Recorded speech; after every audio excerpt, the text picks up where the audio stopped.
And a very warm welcome to everybody as we are live here at the Green Chemistry Campus in Berg op Zoom, the Netherlands, for our 9th annual Biorizon event. And I say we, as we are with 300 people from all around the globe, 25 countries. So we are very proud and happy to welcome you here. My name is Jaap Kiel. I am the director of Biorizon. And it's my pleasure today to be your host in our webinar. It's a beautiful, sunny, cold December day here. And it's that time of the year when we reflect back on everything that happened, all the progress that we have made, and that we really bring together the entire ecosystem worldwide around bio-based aromatics to share and to inspire each other. The program for today, as you can expect from us, and as we do every year, our utmost is to make a very interesting program. This year, based on your feedback from last year, we put extra emphasis in really also going into depth for the 3 different horizons. And of course, again, we have a very nice keynote this year by the company Decathlon, of course, very well-known global company in sportswear, and to them also bio-based feedstock and bio-based aromatics is very important. I will start with an introduction of the Biorizon program. Then after that we will go into the 3 different horizons. You may know by now in Biorizon we work based on industry-driven roadmap. And in the roadmap, we have defined horizons. At the end of the horizon, there is a pot of gold, or in our situation, there is a very nice result and a new value chain, new products, new production processes. So these horizons define our development roadmap, and that's what we're going into. Well, some practical matters for today. This live webinar will be interactive, and there's several ways that we have made it interactive for you. One is there is live chat in B2Match. The best experience for you to view this webinar is in full screen, but if you go out of full screen, then you can use the chat. And please use it freely, because we will answer your questions in the discussion points in between the presentations. Don't worry if there are too many questions, we will answer them after the webinar today. Then we also use Mentimeter to involve you and be able to get your opinion and your input to the webinar, and we'll be able to discuss the outcomes of that, which is usually very, very interesting. Then on several pages there will be QR codes, and you can scan the QR code, just shine on it with your mobile, and it will lead you to the right internet page where you can find information. After the live webinar, it will become available on demand. So for people who missed it today, or maybe you want to forward it to colleagues or friends, please feel free to do so. It will be available as a live stream or on demand afterwards. And also all the presentations will become available in the Biorizon library. If you become a member, or you are a member, as many already are, of the Biorizon community, you will be able to have full access to these presentations.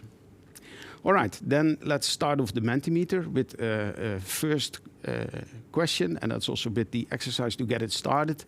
After this, you will be prepared for all the next Mentimeter questions. Please go to menti.com and fill in the code that you see, or just scan the QR. That's even easier. It will get you directly into the right page in Mentimeter. I give you a little bit of time to get this organized, so either scan the QR code or go to menti.com and use the code 13912941. That will lead you to the first question that we have.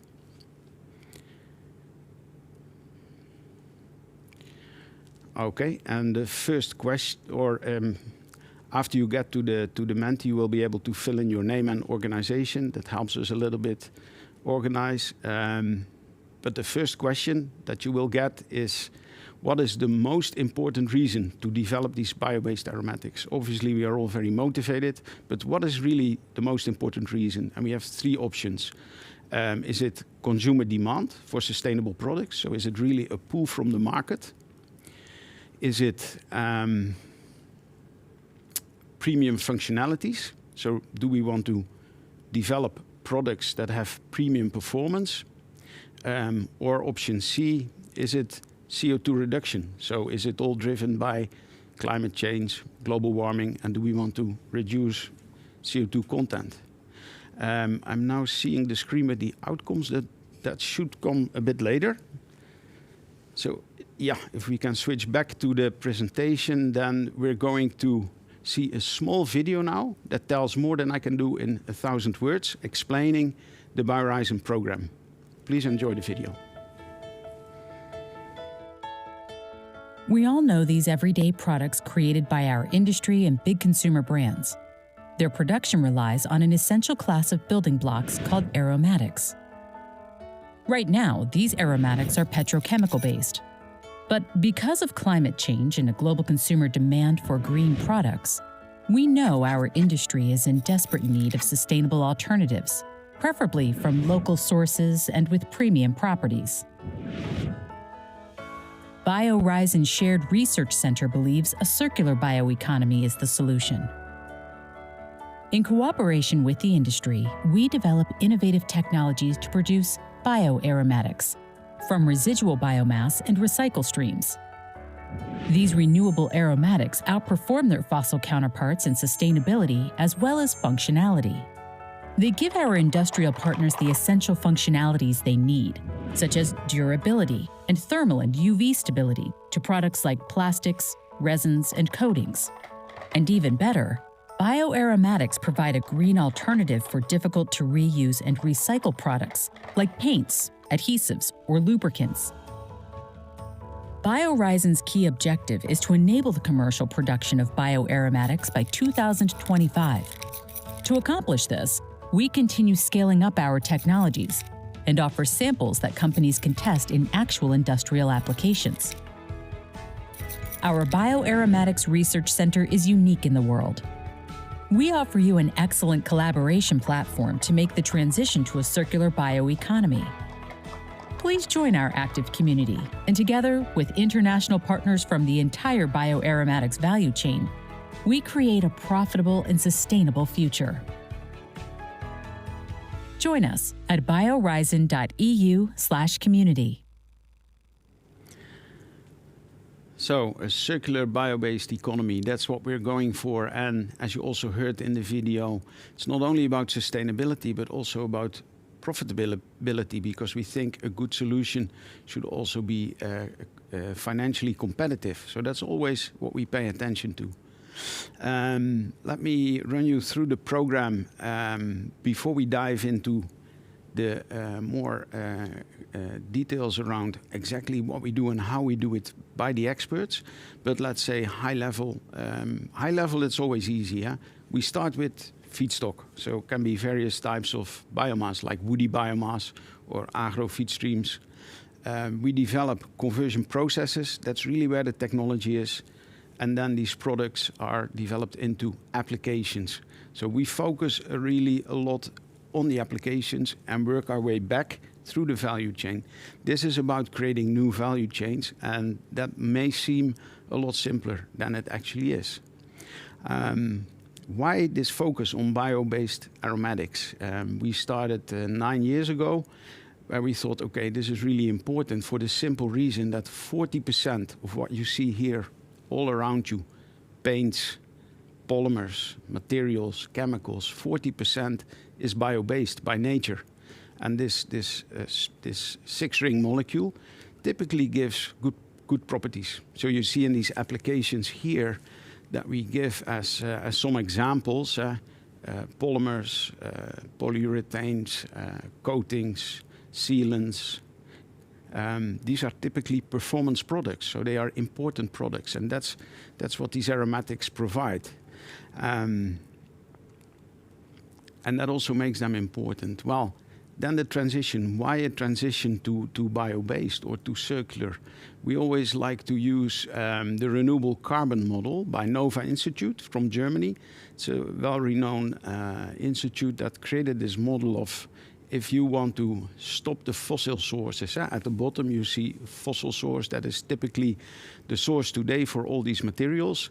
If you want to make a transition to more sustainable, the options for carbon, if they are not fossil, then there are basically three options. One is biomass. Nature provides us these carbon-based feedstock materials. The other one is circularity. So use a product, bring it back into the cycle and turn it from an end of life into a new feedstock product. Or use CO2 from the atmosphere. Of course, that sounds beautiful. If you want to lower the emissions of CO2, use it as a raw material and put it back into products. That is a beautiful cycle. It's also very challenging because in terms of energy, CO2 is the lowest energy level that you can think of. So that means to bring it back into the cycle and make it a valuable raw material again, you will need a lot of energy. Doesn't mean it's impossible, but so each of these options have their challenges. Bio-based, we believe, is a very important one, as are the other ones.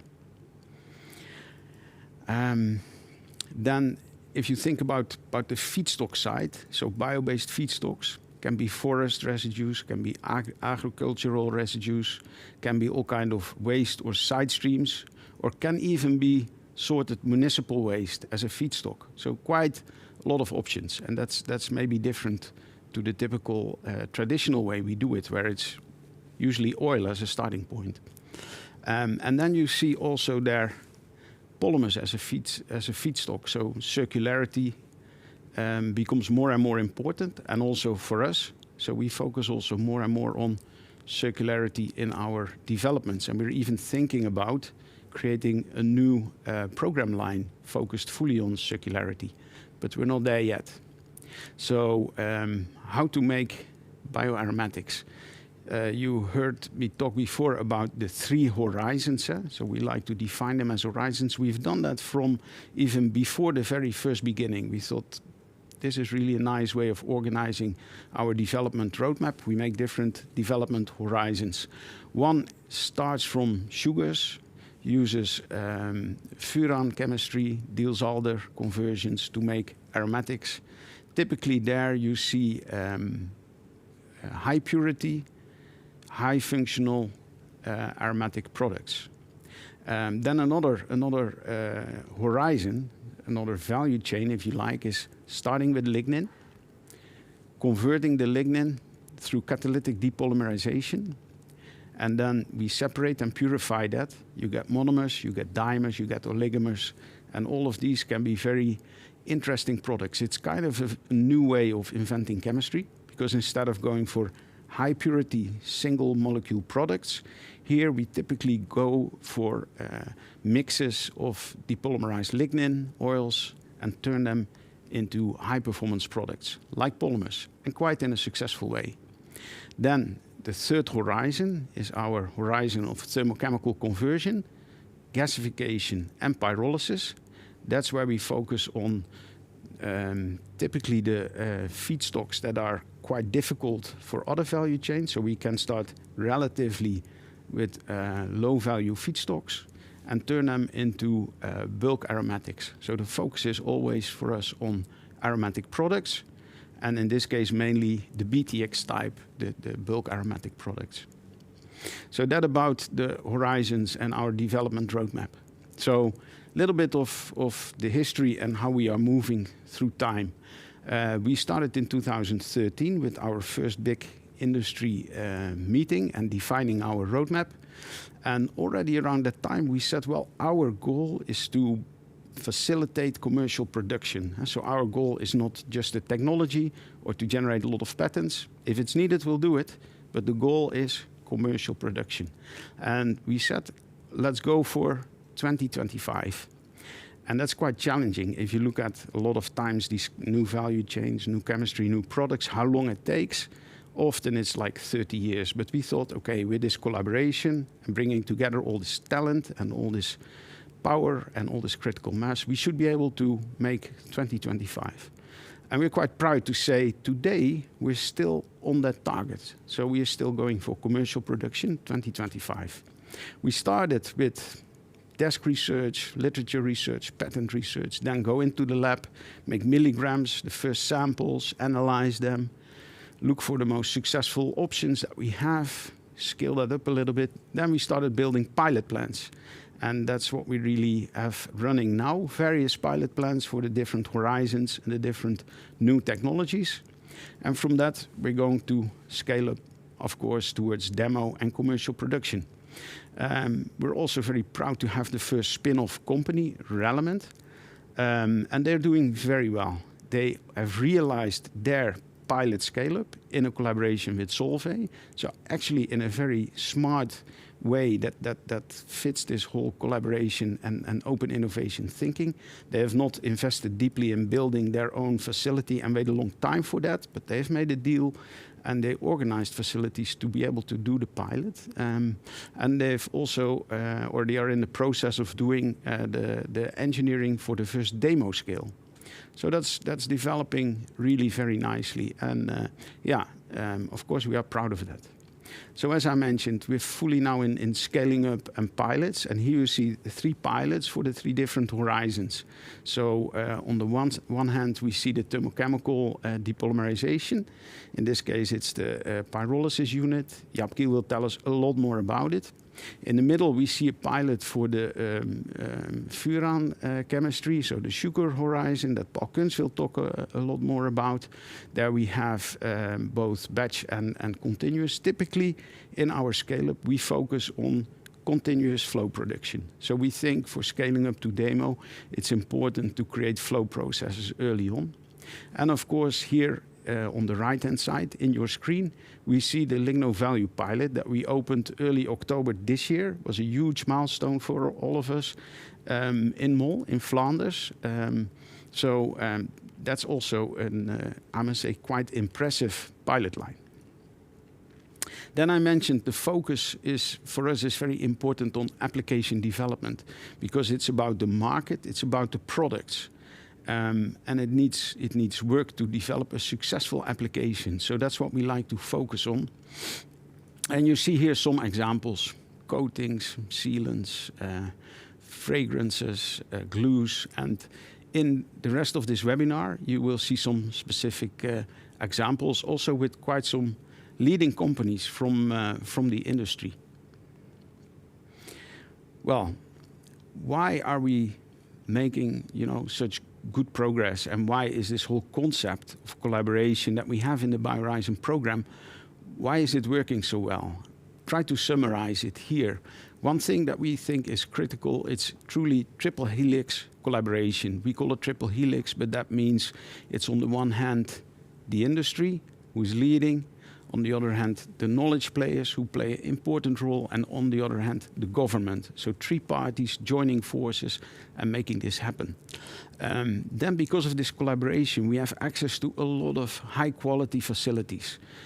More than just one individual organization could ever dream of. We have that available and we can utilize it as needed. Then, because of bundling all this power and all this talent, we have a fairly big team of experts available at any moment that we need. And really, a lot of times it's about specialized technological experts that we can mobilize for our work. Then the other thing is, we bring together the entire ecosystem.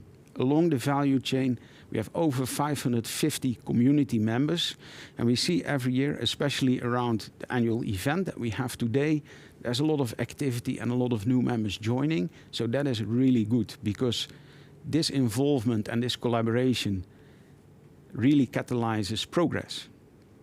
Well, then we focus both on drop-in and on new bio-aromatic products. So we see the benefit of being able to create a drop-in and have a fairly transparent and quick market access, or developing new functionality where you have premium properties and added value as a selling argument.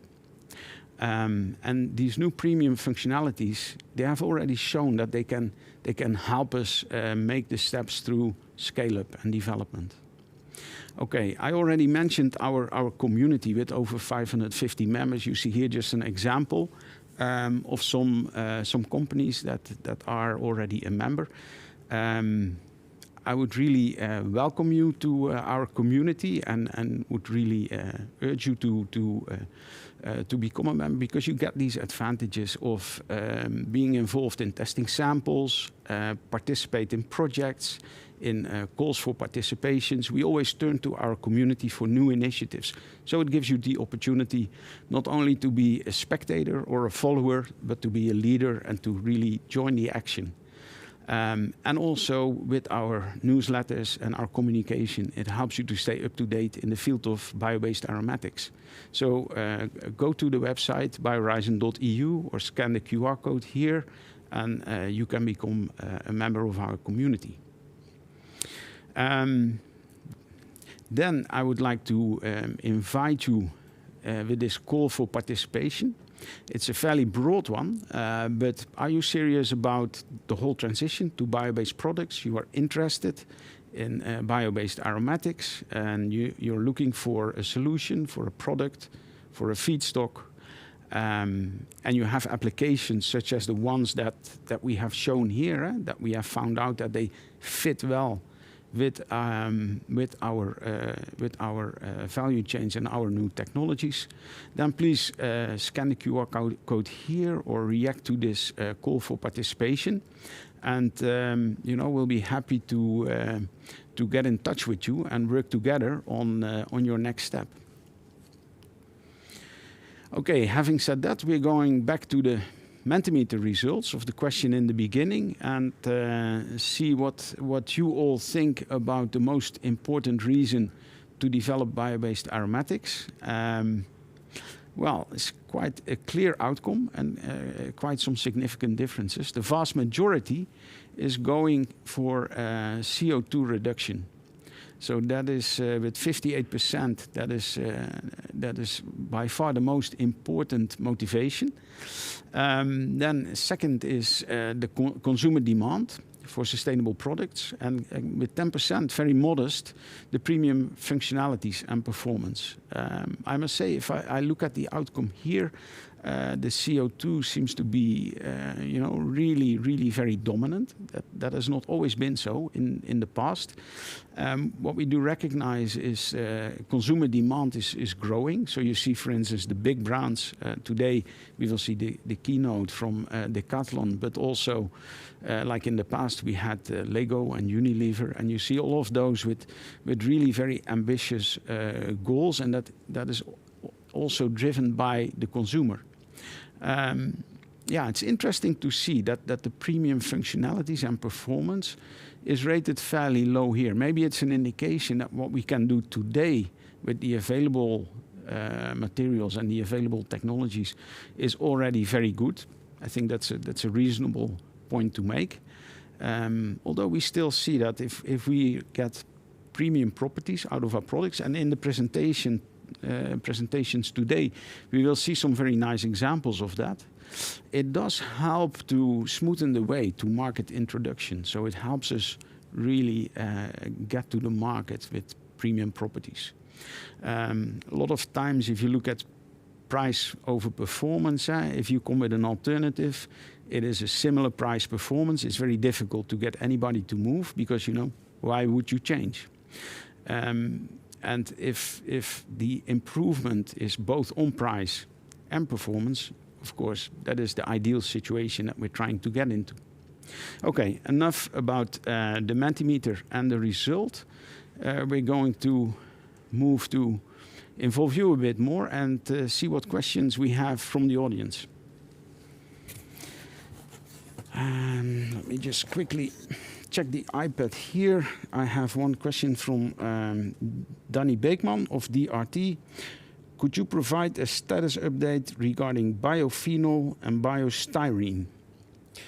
Okay, well, that's a very interesting question. Of course, two really important aromatic products, styrene and phenol. Maybe start with the phenol one. If you look at our technology roadmap and you look at the developments that we are doing there are two different routes actually that lead to phenol.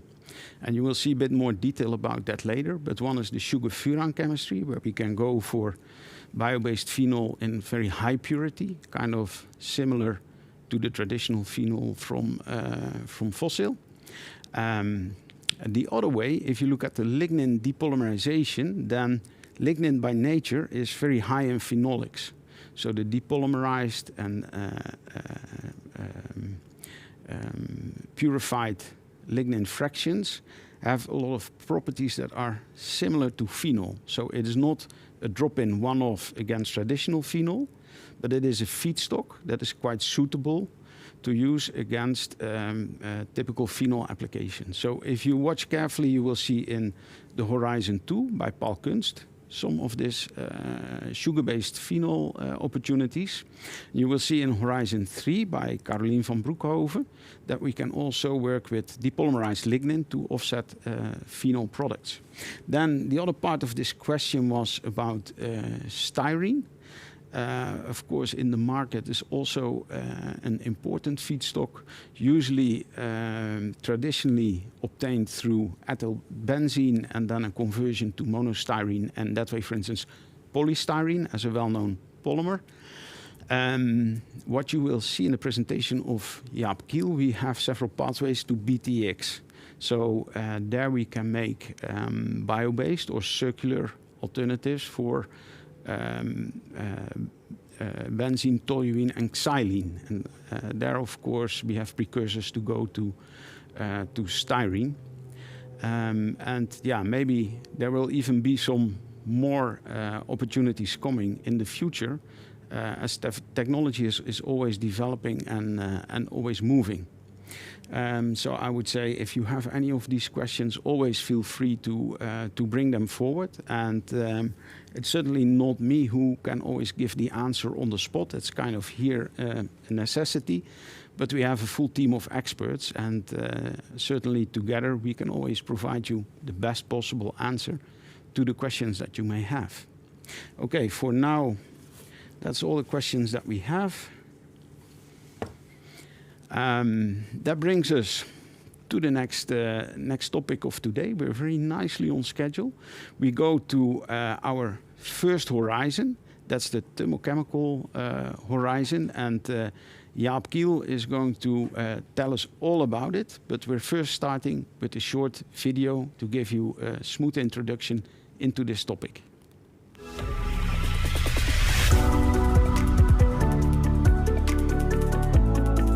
Here at the Green Chemistry Campus, Biorizon co-initiator TNO is piloting a new technology, thermochemical depolymerization coupled with staged condensation.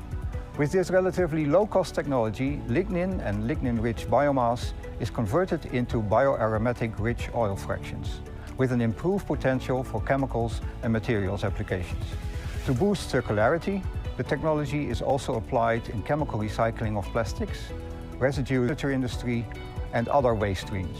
In Petten, we have our biofuels and biochemicals lab. Here, TNO focuses on the co-production and upgrading of BTX, benzene, toluene, and xylenes, in biomass gasification and gasification-based chemical recycling. The technology enables selective extraction of BTX as a valuable intermediate for the chemical industry. Ethylene can be converted to BTX and co-extracted to increase the BTX yield. This technology is used as part of gasification-based biorefinery concepts for biofuels and biochemicals production. Over the past years, TNO has stepped up the application development in close cooperation with a range of industry partners. Representative 1 to 10 kilogram scale samples are provided for screening tests. For BTX, we target bulk applications like plastics and coatings, but also niche applications like fragrances. For bio-aromatic rich oil fractions, we target bitumen, resins, coatings, and fuel additives. A nice example is our cooperation with Westlake Epoxy in Rotterdam for a new line of bio-based epoxy resins. For many years, Westlake Epoxy has been advancing specialty chemicals and performance materials. Sustainability guides all of our key decisions and the partnerships we seek. In partnering with Biorizon, we aim to replace fossil-based phenolics with bio-based oil fractions in the production of epoxy resins. Following an initial screening phase with very interesting results, we now embark on a scale-up phase to produce prototype resins to test in our applications. Do you seek valorization of lignin-rich bio-based residues and waste streams into chemicals and materials? Are you looking to increase the sustainability of your production process and lower its CO2 footprint? Or would you like to team up with us to bring our technologies to market? Then please contact us. We would be happy to discuss the opportunities for your organization.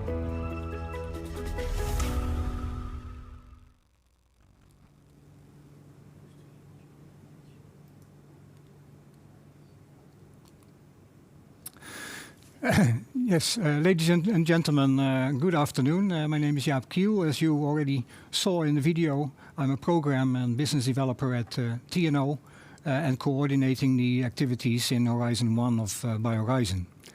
I will be happy to introduce you in more detail to the activities we do, to the technology concepts and the current status. But before doing that, I would like to take you to another Mentimeter question.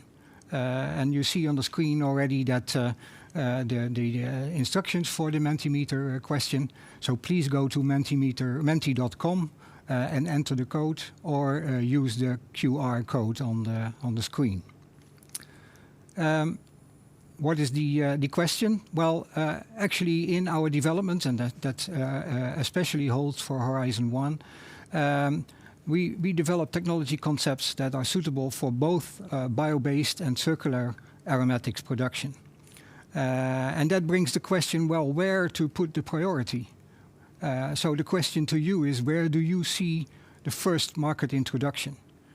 Is that option A for first circular aromatics? For instance, that could be because there is quite some market pool at the moment concerning circularity. But it could also be option B, focus first on bio-based aromatics. For instance, because there is a real need for green aromatics, and also from the general public, people would like to go for sustainability and green products. You could also think, well, it should be developed both in parallel, and if you have other considerations, please choose option D. So please make your choice and give a response to this question.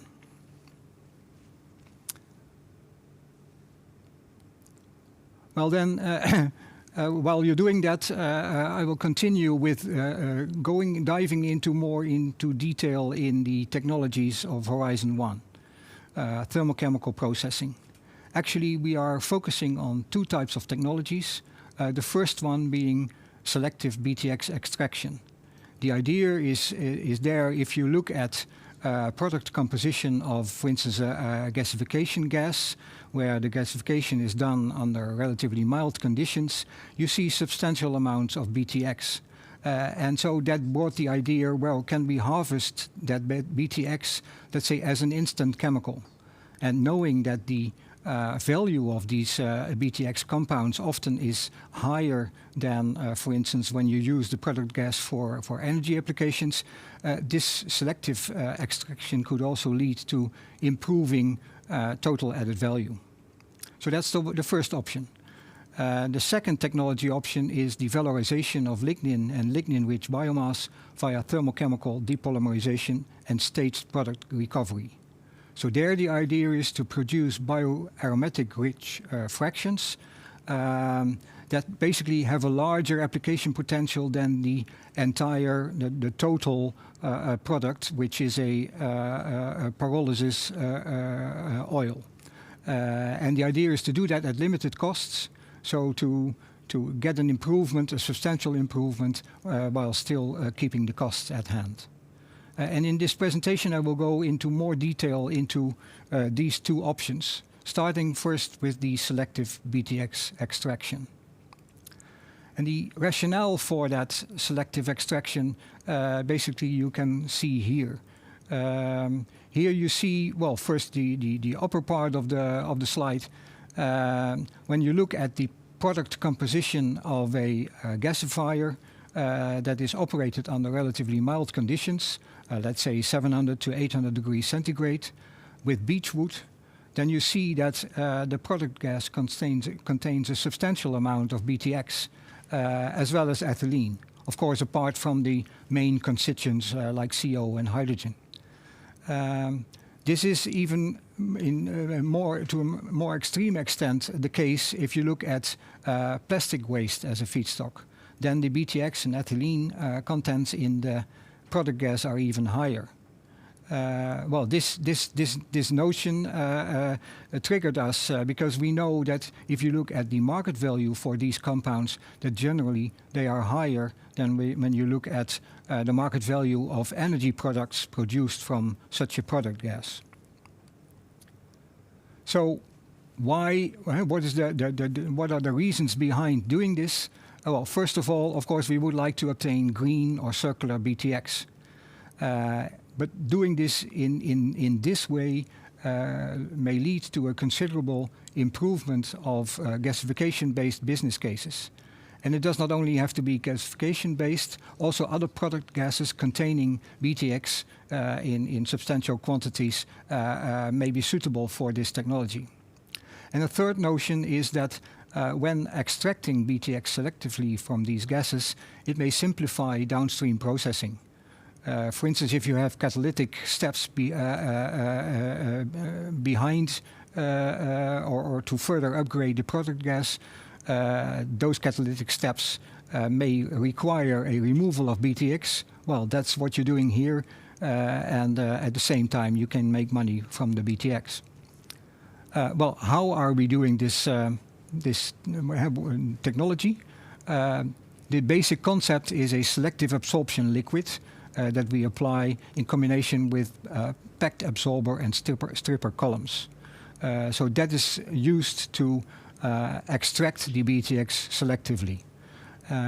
Then upstream of this unit you can place a catalytic ethylene aromatization unit, and by doing that you can harvest the ethylene as BTX as well. So that in total gives you a substantial product yield. Well, in our lab in Petten, of TNO in Petten, this BTX co-production and the ethylene aromatization is part of an extensive piloting infrastructure where we can develop and test various gasification-based value chains. So we focus, starting with gasification, we have all the process steps. It can then go to, for instance, substitute natural gas as a replacement for natural gas, of course, which is at the moment quite relevant topic. But also going to, for instance, hydrogen or biofuels. We do these developments in close collaboration with industry, and one of these industry partners is Sinova, a long-term partner, especially where we focus on the Milena and Olga developments concerning gasification and tar removal. And in that respect, it may be interesting to mention and to point you to a press release of yesterday, where Sinova announced their collaboration with SABIC and Technip to further develop these concepts, particularly concerning chemical recycling of plastics, so to produce olefins and aromatics using these technologies. When it comes to BTX co-production, the progress we made over the last period is in two ways. First of all, we focused on process optimization in terms of validating the technology for a wide range of feedstocks, but also optimizing the process itself in terms of minimization of absorption liquid and stripper steam flow rates. And we also did a first scaling up from 1 to 5 standard cubic meters per hour. When you look at the BTX composition for the different feedstocks, that is shown in the table on the screen as well. And there you can see that in most cases it's mainly benzene, but the raw product also contains toluene and xylenes. Of course, that can be further upgraded by following steps, for instance, distillation, to focus on certain components in this mixture. Not only we focused on process optimization, but also on the production of larger quantities of product, kilogram scale, and with those quantities we were able to initiate application development with several industry partners, focusing on plastics applications, solvents, but also on fragrances. A nice article has been published in Processes that gives quite a detailed overview of all the process optimization work we did in the last, let's say, 2 years. So please, I would like to refer you to that if you want further details of this technology development. Then going to the second technology option that is assessed in this Horizon 1 of Biorizon, and that is the thermochemical depolymerization. It consists of pyrolysis, pyrolysis-based conversions, and staged condensation. And the focus lies in particular on this second step, the staged condensation. So starting with different pyrolysis concepts, maybe concepts from others, we start treating different feedstocks, lignin-rich biomass, but it can also be recycled streams. Pyrolyze that, and then the raw pyrolysis gas is further treated in this stage condensation. Basically, that consists of a series of condensation steps at different temperature levels, and that allows to extract different fractions from this raw pyrolysis gas, and in that sense come up with fractions that have a more narrow bandwidth and that better allow application. Well, here we do a lot of process development work at our facilities here in Bergen op Zoom. We have a process development unit here where we can produce kilogram scale samples and do an optimization of especially these stage condensation conditions. So that's also where we focused on during the last period.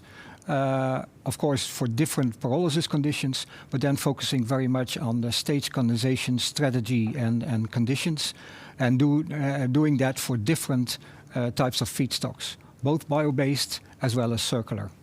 And you see here an indicative performance matrix, and Jaap addressed already a question on phenolics. Well, it's not only in Horizon 2 and 3 that is addressed, also in this horizon, because you see here that by doing this stage condensation, we can separate phenolics in combination with levoglucosan from the, let's say, organic acids in the pyrolysis gas.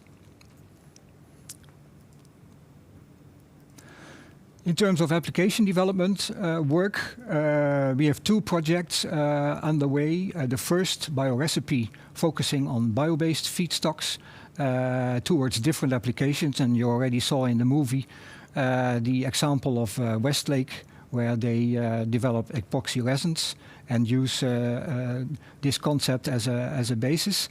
The other project focuses on residues from the furniture industry, especially furniture board. And also there we have a range of industry partners that test different applications, and so assess whether these pyrolysis fractions are suitable for their application.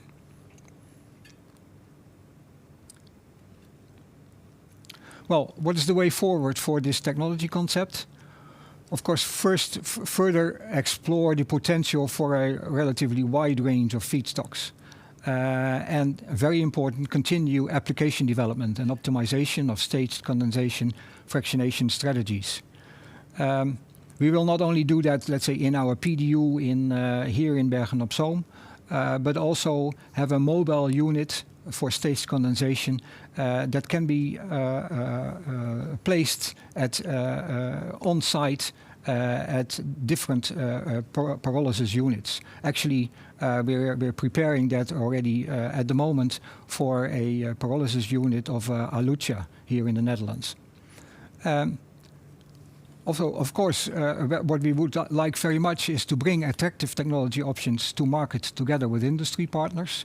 And that actually brings me to the next slide, because I really would like to call for your participation in joint development of applications for pyrolysis fractions, also for the BTX products we produce in the gasification line, or upgraded versions of that.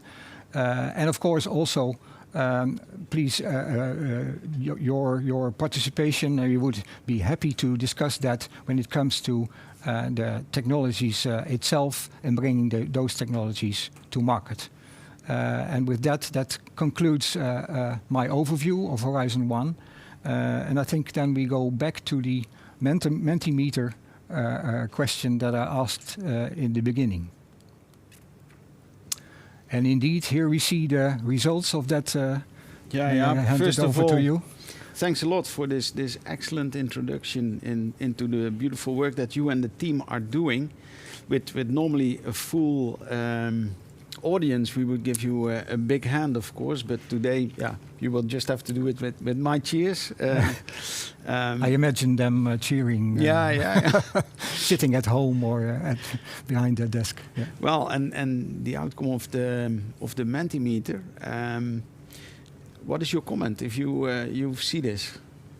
Yeah, it's in a way it's surprising. I would have, of course, you could say develop both for circular and bio-based concepts. Develop it in parallel. That's then it's always good, let's say. And if the possibilities are there, that's of course fine to do.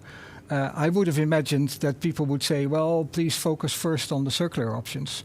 Because that's really, well, I wouldn't call it a hype, but there is a lot of market interest in chemical recycling, and so I expected that to be at least higher than the bio-based. In fact, we did get a question from the audience on that, so we'll get back to that later.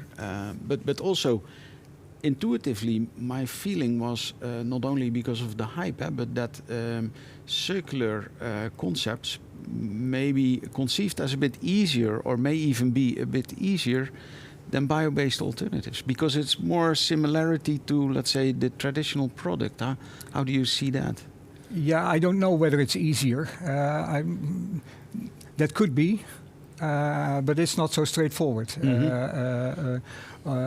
Especially when I look at the technologies for Horizon 1, then when you discuss, when you concern circular feedstocks, chemical recycling, then it's not the nice, clean feedstocks, but more contaminated ones.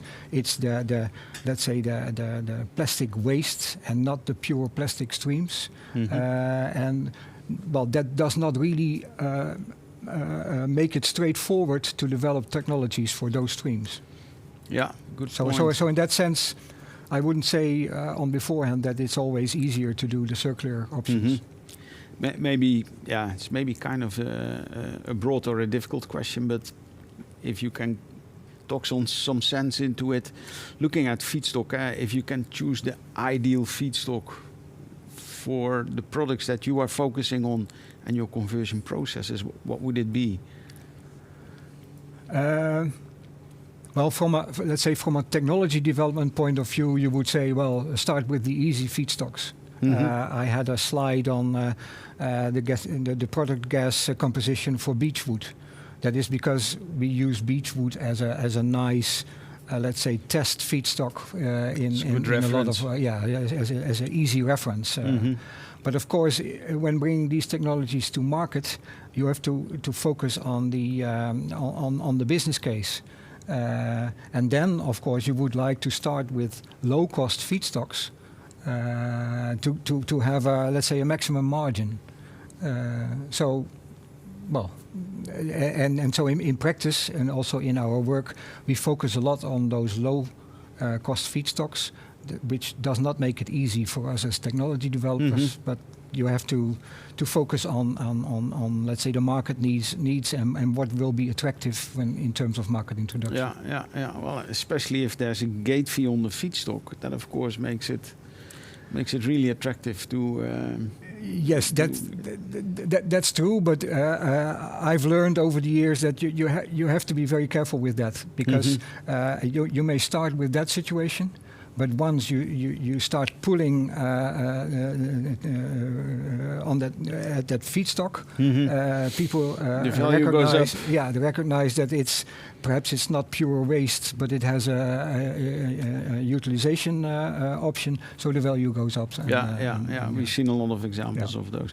Jaap, one thing is here that still the majority voted for both at the same time. Do you see a certain synergistic effect, or does it make any sense to combine bio-based and circular feedstocks? Yeah, well, doing both, that's actually what we're doing at the moment. So in that sense, I think we're doing the right things. We try to combine it. Of course, you also have quite a lot of, when it comes to residue streams, you have quite a lot of mixed streams that contain both bio-based and let's say fossil-based parts. So there often it is a combination. So in that sense, I think it's good to focus on both. Okay, well, it's interesting to see all the experience and knowledge that's behind this, and I think that's also the reason why we are able to, to really help out in making progress in these developments. Is there anything else related to the Menti outcome that you would like to discuss, or are you ready to move into the questions from the audience? Well, we introduced the option D, other. And at first hand, you would think, well, with the first three options, you've covered it all. There's still one person from the audience that has voted for option 1. So perhaps he can put in the chat why he voted for option 1, option D, why he voted for option D. So what his considerations were to not choose one of the other three. Okay, yeah, so... His or her, I must say. If you would like to let us know, I will get it through our Magic Green iPad here, and we can dig into that. But let's first start with the first question that we have for you, Jaap, and that is, let me just try and summarize it here. Oh, you're gonna like this one. What are the most prominent challenges that you face when bringing these technology concepts to the market? We've seen the nice pictures with you start in the lab, milligrams, pilot size, then go to demo. It's a rocky road. Well, of course, it's not easy, as with all technology developments. Perhaps good to highlight two of them. One is when you think of this BTX co-production development, it's kind of a dependent development, especially when it's linked to gasification, because then you have to first put gasification technologies into the market, and then afterwards or connect BTX co-production with it. Well, in that respect, I'm very happy that now Sinova is making important steps toward the market with partners like Technip and Sabic. Really at demo scale. Yes, but of course others should follow. So that's of course first certainly a challenge, and then. And I think you see that in other horizons as well. An important challenge is that with these technologies, it's not just a matter of getting these technologies into the market, but also applications for the products have to be developed. And that should go hand in hand, because no one will erect a demo or a commercial plant of the technology if there are no applications. But on the other hand, applications often require quite large quantities of material, for which you need quite a substantial plant to produce that material. So that is another challenge, how to go forward in that direction. And actually that means that you need both technology developers and industries that are capable of implementing the technology in the market. But that should go hand in hand with other industries that are willing to take initial steps in developing applications and bringing those applications further. Yeah, so you need a strong So you pull, need both, strong pull from the market. Yeah. That's, I think we see that in many cases of our developments, and a strong pull from the market, and companies that really, are willing to make that extra step and take a bit of risk as well to make this happen. Okay, then another question. That's a question from Mansuy from Decathlon. He will be presenting later, and his question is. Wow, we're going really into the technical details here, Jaap.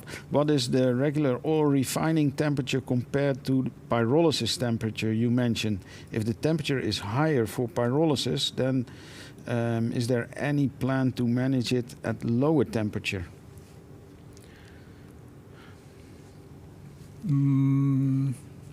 Yeah, well, I would say in general, pyrolysis is a relatively mild technology. Temperatures are fairly low, let's say 400 to 500 degrees centigrade. So further processing steps in many cases are at higher temperature. Yeah. But of course, you should look at the entire value chain. So it's not just the pyrolysis step, but it's also then in our case, the stage condensation, and then of course also the processing towards applications that you should take into account, and it should be indeed in combination, and to see what are the best conditions in each step of the value chain. Yeah, I think if you're ready to move to the next one, Jaap, we have our answer D, Mr. Keizer from Imperial Ventures, saying the answer D on your question, in line with alternative applications, non-aromatic, of lignin, as discussed this morning. So you had a good discussion this morning, it seems.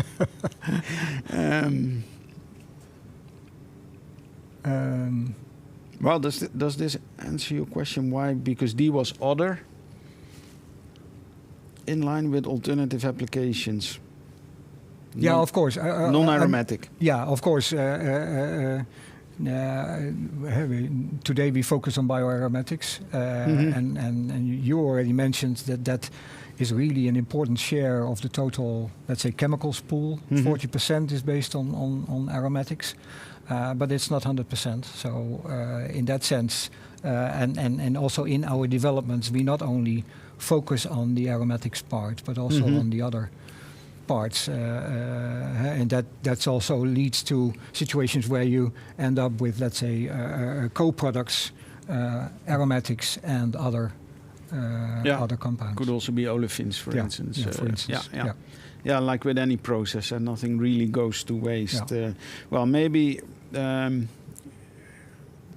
gets short, but we can still do one. We have a question from, well, you mentioned Sinova. We have a question here from Bram van der Drift of Sinova. Actually, it's more a suggestion than a question, but maybe a good suggestion to discuss. He said, should we not just talk about renewable aromatics instead of circular or bio? What is your thought around that? Yeah, I don't know whether that's up to us. Of course, I think it's a good suggestion in the sense that both are valuable. And when you think of a future sustainable society, then you need both. You need to keep a material in the circle, in the system, as long as possible. So circularity is important, but you also know that will not happen for 100%. So you need bio-based as well. Yeah. So in that sense, you need both, and good to use one term.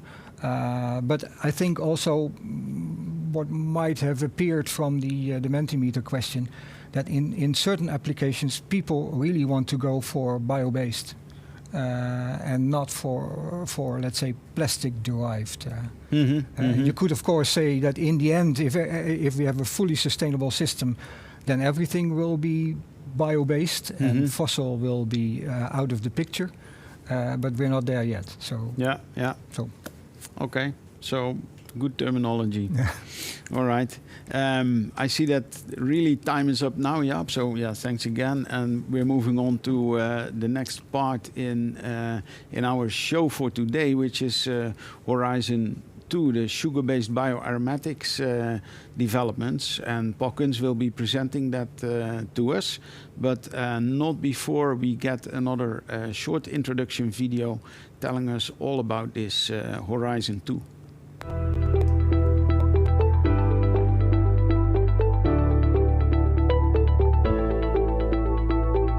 Many of our daily products depend on aromatics for their essential functionalities. Think of scratch resistance in coatings, rigidness in insulation foam, and thermostability in plastics. However, today aromatics remain predominantly fossil-based, which has a negative impact on our environment. To create a circular economy, the chemical industry needs sustainable aromatic building blocks. Biorizon co-initiator TNO develops efficient platform technologies that enable production of desired sustainable bioaromatic building blocks. We do this by aiding biorefineries with aligning their residual sugar streams with the production of furanic platform molecules, and based on these platform molecules, by developing drop-in and new bioaromatic building blocks together with the chemical industry. In this way, we bring additional revenues to biorefineries and regionally produced sustainable building blocks to the chemical industry.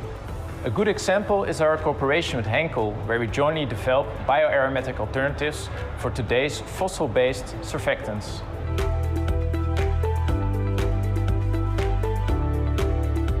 Surfactants are high-volume key ingredients for our industry, so bio-based surfactants will significantly contribute to sustainable products and will enable conscious consumption for the consumer. Therefore, we are happy to jointly develop bioaromatic surfactants with TNO to reach one of the key targets for Henkel in the field of raw materials, the development of novel renewable, carbon-based and biodegradable surfactant molecules, with added value concerning sustainability and performance. The first samples that TNO delivered are being characterized in our labs. Promising candidates will be scaled up by TNO and validated in our application testing facilities. In a similar way, TNO cooperates with various companies to develop renewable bioaromatic solutions. With our pilots and know-how, we can swiftly develop scalable processes for a wide variety of bioaromatic building blocks and produce samples for industrial application tests. Are you interested to increase the valorization potential of your residual sugar or furfural feedstock? Or do you want to test the benefits of bioaromatic building blocks in your applications? Then join us to create a sustainable future together.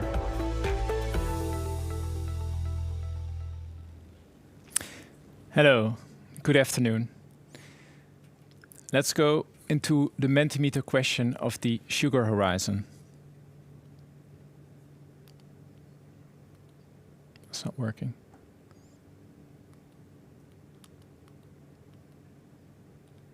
Okay, that didn't work out exactly as I wanted, but okay. Okay, once again, good afternoon. Welcome to the presentation of the Sugar Horizon. And first of all, I would like to dive into the Mentimeter question. As with the with Horizon 1, you can go to the Mentimeter website, menti.com, and fill in the code on the slide here, or you can simply scan the QR code with your phone.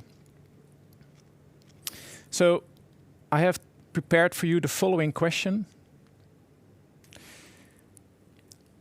We have seen, I guess you have seen before the infographic of Nova Institute, in which they forecast the carbon demand for the future, in this case for 2050.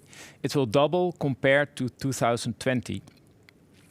And of course, our goal is to have this renewable carbon, renewable.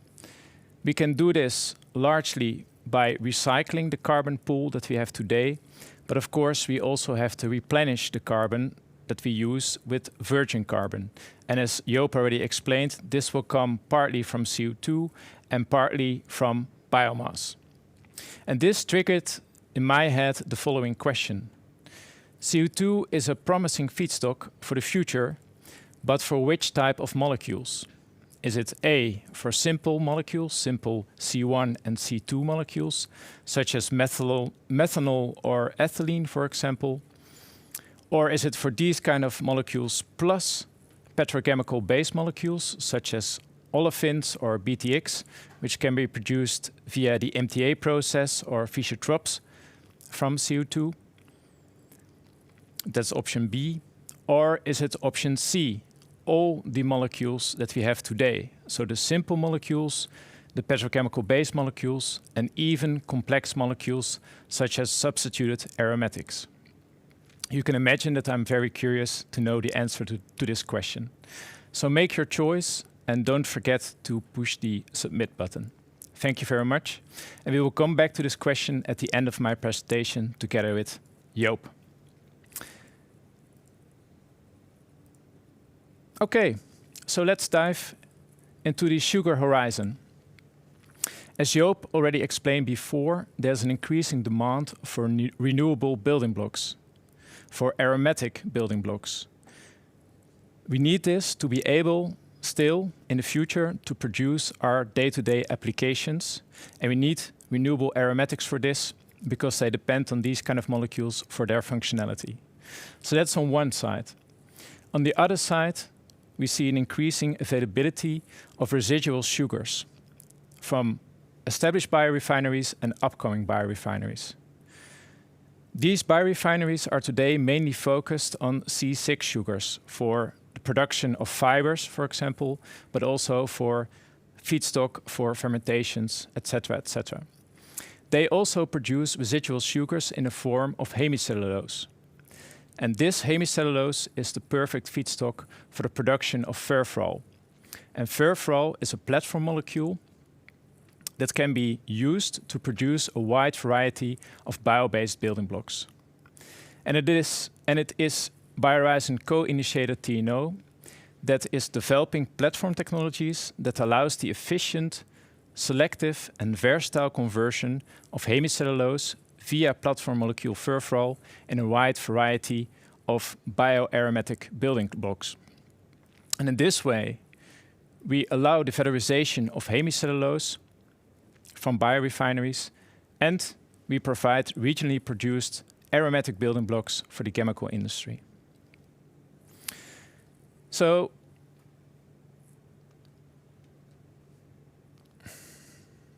yes.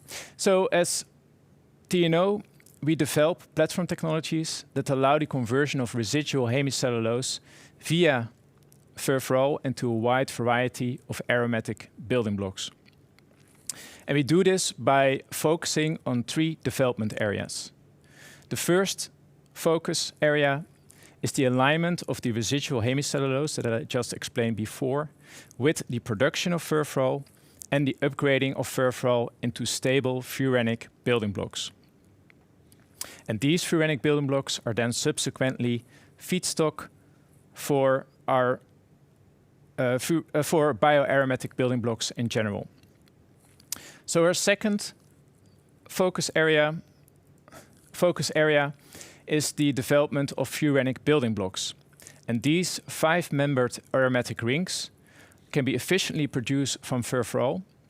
And since they are 5-membered and therefore different from the classic 6-membered aromatic structures, they have the potential of new functionalities and increased biodegradability, for example. And then we have a third development focus, and that is the production of the more classic 6-membered ring aromatics via our Diels-Alder platform technology, starting from furfural again. This Diels-Alder platform technology is today commercialized by the spin-out Relevant, which uses this technology to produce their bio-MPA molecules and related. And it is TNO that continues to develop this platform technology to allow the production of a next generation of aromatic structures. You can think of innovative structures such as hydrogenated Diels-Alder adducts, but also you can think about our bio-benzaldehyde platform. This bio-benzaldehyde platform allows access to not only benzaldehyde, but also larger market molecules such as biophenol and bioaniline. So what is the engine underneath these developments? The engine underneath these developments is our know-how, so our IP, the expertise, so our team, and the facilities here in Bergen-op-Zoom that we have built up over the last years since 2013. And with this know-how, expertise, and facilities, we can swiftly develop new bioaromatic molecules and the technologies required to produce these molecules. We can quickly scale up in batch initially, but also into continuous scale at TRL 5, 6.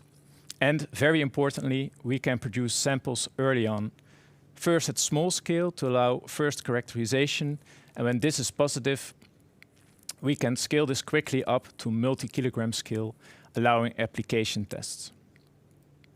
And these capabilities we use to do the 3 developments that I explained to you before. So now I would like to dive into the different developments. I would like to tell to you what our mission is in these different developments. And I also would like to give you an update of what we have done in the last year and these developments. So first off, we have the hemicellulose valorization via furfural.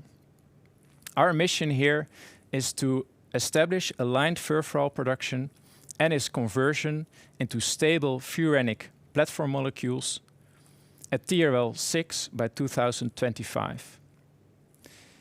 We started these developments with establishing our biphasic reactor technology about 5 years ago. And with this biphasic reactor technology, we can convert hemicellulose solutions continuously at kilogram per hour scale into furfural. And we have demonstrated this with different hemicellulose solutions, amongst them also hemicellulose derived from seaweed. And you see on the slide the beautiful red seaweed that was sacrificed for this.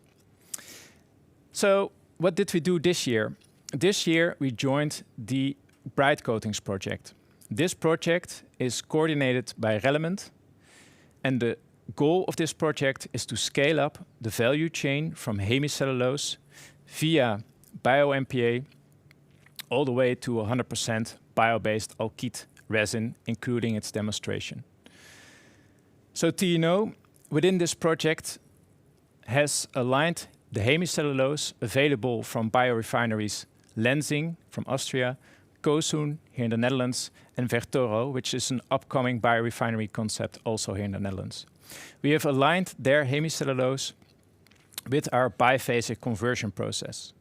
We did this first at small scale in our microwave reactor to find the optimal conditions and the optimal composition of hemicellulose. And with this information, the next step will be scaling up and validation in our biphasic reactor here in Bergen-op-Zoom. And actually, last week we did this with a sample from Lenzing. The results are pending at this moment. So in parallel to this alignment of hemicellulose with furfural production, we have also been developing a hydrogenation platform technology that allows the liquid phase hydrogenation of furfural into 2-methylfurane. And 2-methylfurane is a stable furanic building block that is used by Relevant to produce their bio-MPA, and this bio-MPA is then one of the ingredients for the 100% alkyd coating. So we aligned hemicellulose and we established the upgrading of furfural. And then what we did is that we aligned those 2 conversion technologies in such way that we don't have to isolate the furfural and purify the furfural in between. And thereby, of course, we save energy and also capex in the future. So we delivered proof of concept for that. And next year, the ambition for next year is to scale this aligned concept up to TRL 4. So in this way, we valorize hemicellulose into stable furanic building blocks. Then the other development is the next generation bio-aromatics using our Diels-Alder platform. And specifically today, I would like to talk about the bio-benzaldehyde platform. Our ambition here is to establish continuous bio-benzaldehyde production at TRL 5 in 2025.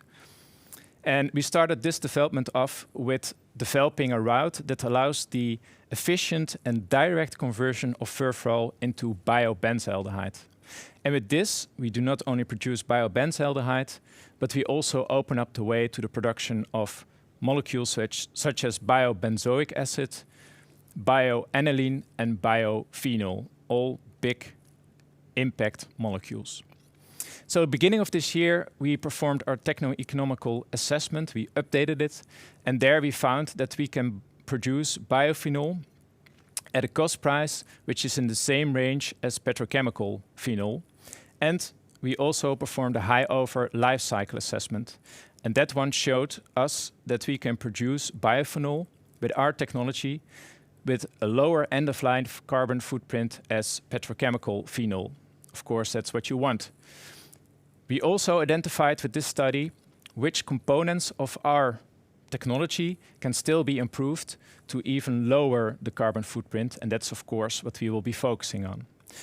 We continued this year after this positive outcome of the techno-economic and the life cycle assessment studies. With the development of our technology, we did in-house catalyst development and catalyst screening, and this delivered us a catalyst with improved selectivity and, not important, improved productivity in time. And with this heterogeneous catalyst in hand, we were able to deliver proof of concept for a continuous process for bio-benzaldehyde production. For next year, we will bring this proof of concept further, and our aim is to produce first user samples of bio-benzaldehyde, but also of biophenol. And of course, you are invited to join us in these developments. And then last but not least, the furanic building blocks. Our target here is for a selected group of furanic building blocks to have their production and validation in applications at TRL 5. We started off small with this development, with delivering different proof of concept of furanic building blocks with a different range of functionalities, and among them also surfactants. And this is also how we came to talk to Henkel. Henkel is one of the top 3 producers in personal and home care. We started to talk with them, and what we brought to the table is our knowledge of furanic building blocks. We know how to make them. Henkel, of course, they are the experts in application, so that's a perfect match. So we decided to do a project together, and the aim of the project is to find a furfural-based surfactant with improved property and improved biodegradability as a bio-based alternative of today's fossil-based surfactants. So we started the project in 2022. We came together, we had several brainstorm sessions, and in these sessions we looked at what we had on the paper, so what kind of molecules, and then with the expertise of Henkel, we were able to make a selection of molecules that looked most promising. TNO went back to the lab, we produced our first samples, and these samples, as you saw in the movie, are today being characterized by Henkel. The next step will be at the beginning of this year, of next year I mean, will be the selection of the most promising molecules, depending on their techno-economical production outlook, but of course also depending on the characterization test and biodegradability test of Henkel. From that, we will select 1 to 2 molecules, which we will scale up, allowing Henkel to do a real washing application test at scale in the next year. So apart from the project together with Henkel on surfactants, we as TNO want to further expand our portfolio of furanic building blocks. You can think, for example, about plasticizers, about polyols or solvents, etc., etc. And of course, again, I invite you to come to us if you have any ideas of building blocks that might be interesting for you. So then I come to the wrap-up. So here I would like to summarize the highlights of the different developments. So we aligned the hemicellulose of different biorefinery companies, such as Vertoro, Lenzing and Köns, with the production of furfural, and we delivered proof of concept of the aligned conversion of this furfural into 2-methylfurane, which is a stable furanic platform molecule. Our ambition is to scale this up to TRL 4 or 5 in the next year. Then we have also delivered the first surfactant samples, which are now being characterized by Henkel. And of course, for next year, we will scale up the most suitable candidates, which will be tested in applications. And of course, we look forward to expand our portfolio of furanic building blocks. And then we also delivered proof of concept for the continuous production of biobenzaldehyde, opening up the way not only to bio-based benzaldehyde, but also to biophenol, bioaniline, and biobenzoic acid. You can expect the first user samples next year of this. So then I would like to invite you to join us in these different developments.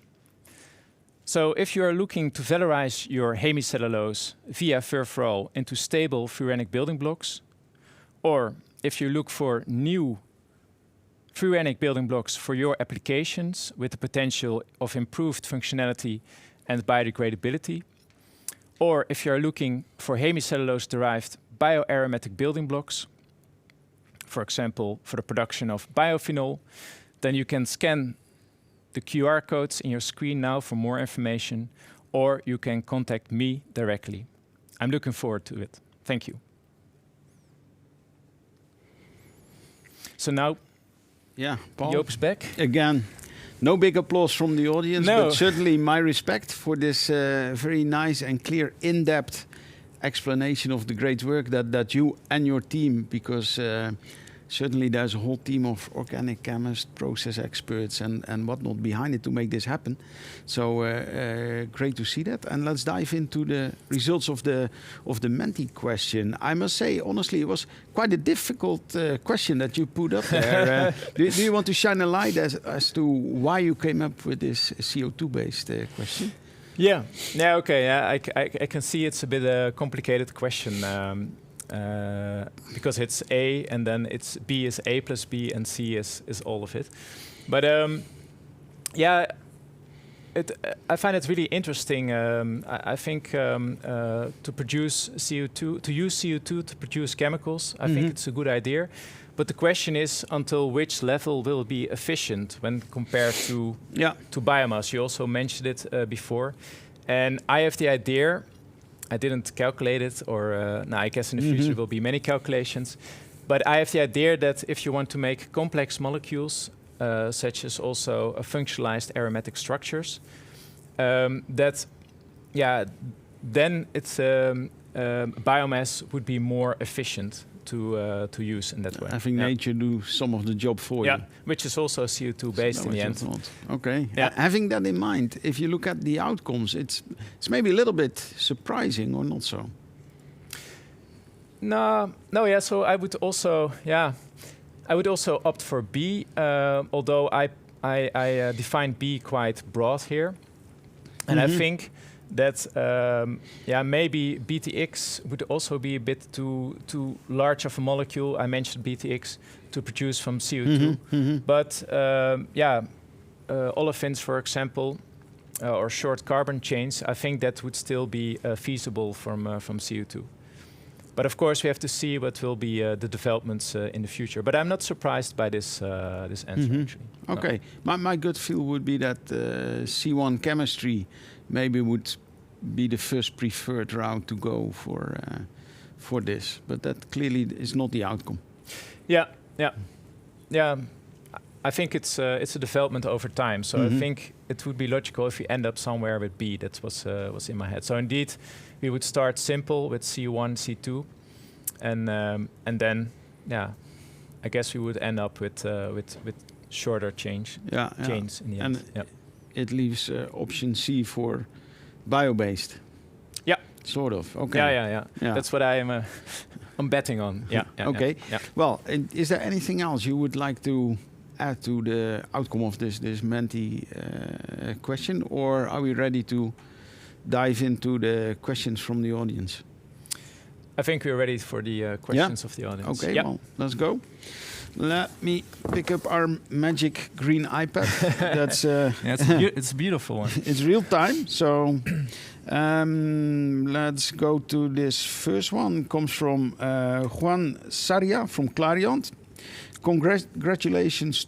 I'm going to read this out. Really make it count. Congratulations on the advantage to a bio-based phenol. So he paid good attention.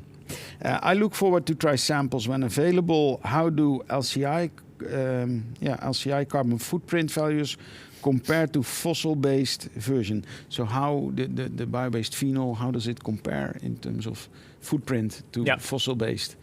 Yeah, indeed, that's a good question, Juan, I think. Thank you for this question. So we are still early in development, so our life cycle assessment, there's a lot of assumptions in that, so that's the disclaimer I want to give. That's any early developments. But people should not forget that, of course. Yeah, that's fair. So we do this kind of assessments to allow us to get insight in the different segments of aspects of our technology and to know where we could still improve, where the biggest improvements are possible. But okay, so what we saw with this life cycle assessment is that for our biophenol route, that we are in a carbon footprint which is in line with the petrochemical phenol in terms of production. So production, you have to think out, you start with your feedstock, you use energy, you use chemicals, etc., etc. But if you look at the end of life, so then the credits for CO2... You eliminate the whole fossil. Yeah, indeed. So for the biomass use, then you eliminate a part of this. But there's discussion about how to take this into account. So it's always a bit of a discussion. But I hope in this way it's clear where we stand. And what we, as I mentioned before, what we saw in this is on which segments, for example, we use different solvents.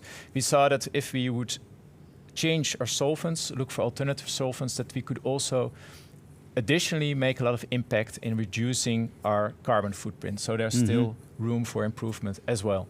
Yeah. Okay. Well, that's good to hear, and a nice demonstration how early on in the process we are not only sensitive to techno-economic decisions and optimize that, but also LCA type of considerations, like you give with the example of the solvent. Well, of course, with Clariant, they are very smart Swiss German cookies, so you can expect a difficult question. Let's go to the next one. Paul, you regularly mention the term platform technologies. I can second that. That's true. Yeah. Can you elaborate on this term and what are the benefits of these platform technologies? Yes, I can elaborate on that. Did you count how many times I said it, or? 12 times. 12 times, yeah, I believe it. Maybe I should think about alternative words. But what I mean with platform technologies, and we generally focus on developing such technologies, is that we develop a technology, for example, Diels-Alder technology, which it's a base technology which you can apply to different starting materials, and with that you can end up at different products. So with, for example, the Diels-Alder platform technology, you combine two molecules. On one hand, the furanic building block, or platform molecule as you can call it.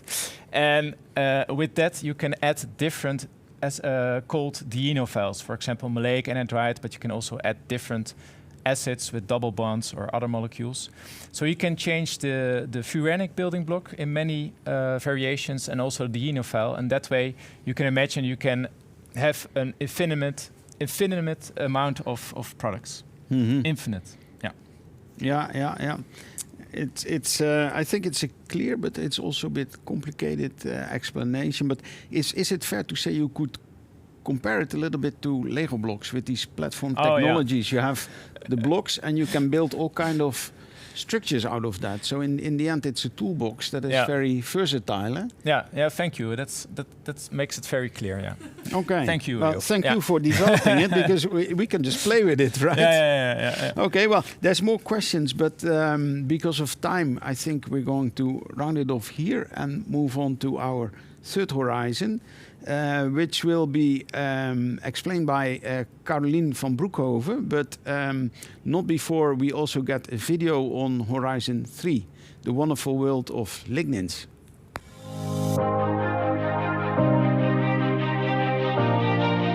As one of the initiators of Biorizon Shared Research Center, VITO believes that the construction materials industry can profit profoundly from the unique functionalities that bio-based aromatics have to offer. We use lignin, the second most abundant renewable carbon source on Earth, to develop aromatics that are not only renewable, but also highly functional. In adhesives, our bioaromatics enhance the adhesive strength and the heat resistance. In cast floors, our bioaromatics improve the scratch resistance, as well as the UV resistance and antibacterial behavior. And in insulation foams, our bioaromatics improve the flame retardance capacity. Ever since 2013, we have been working together with various industry parties on the scaling up of technology for creating bio-based aromatics out of lignin. Now we are able to upgrade lignin, for instance via depolymerization, where we start to operate from gram to ton scale.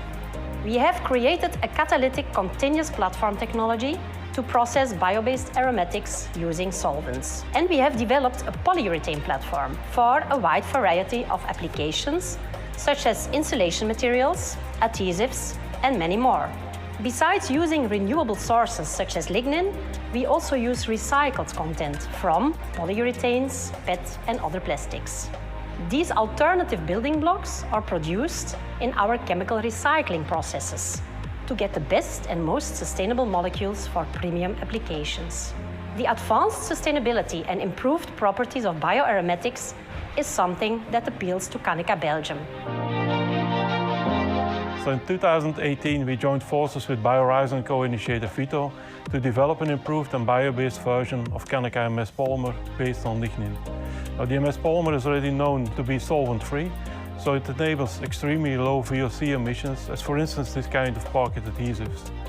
Now, the MS polymer has a proven track record in green innovation, but this research opportunity to replace fossil raw materials with lignin demonstrates our ongoing commitment to offer the next generation of bio-based Canica MS polymer. Do you possess a biorefinery, and are you looking for technologies to valorize lignin into valuable applications? Are you a manufacturer of construction materials that wants to enhance functionalities? Please contact us. We would be happy to discuss the opportunities for your organization.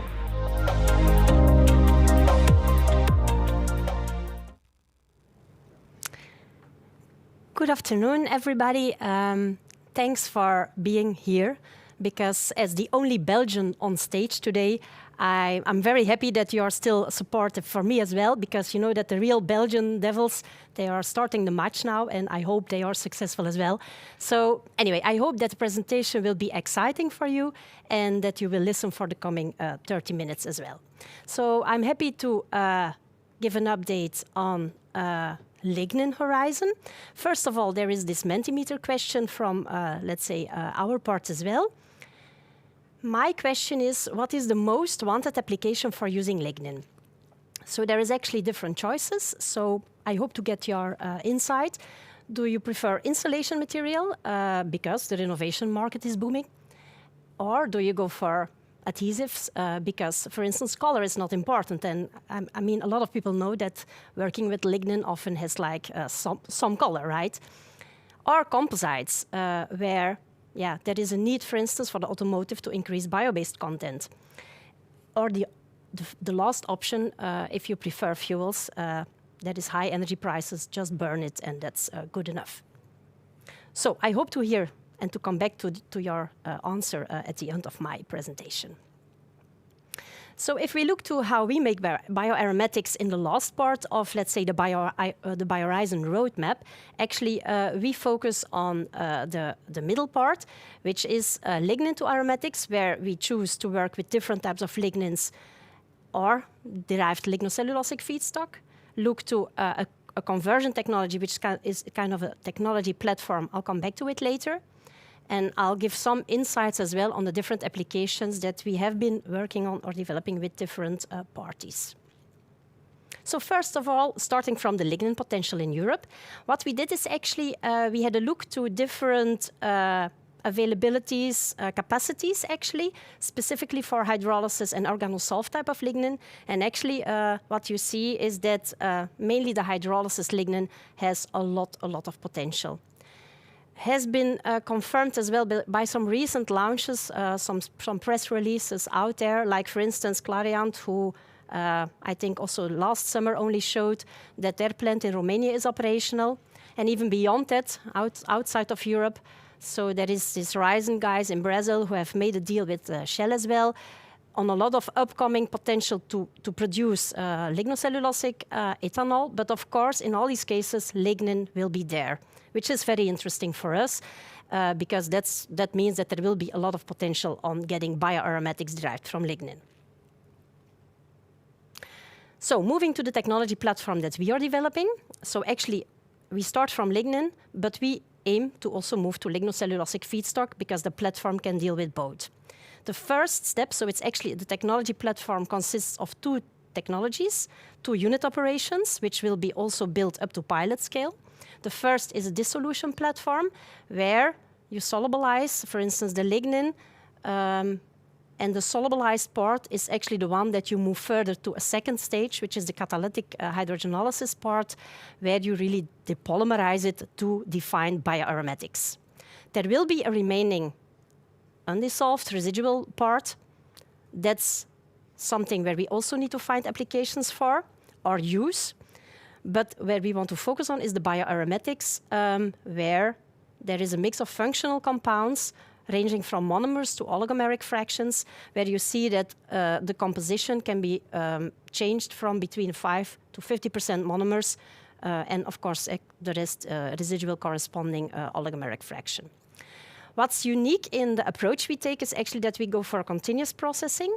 And so that we have for each of the steps a design from lab to pilot scale, and of course that we are focusing on a two-step approach, which also means that we can decouple the system.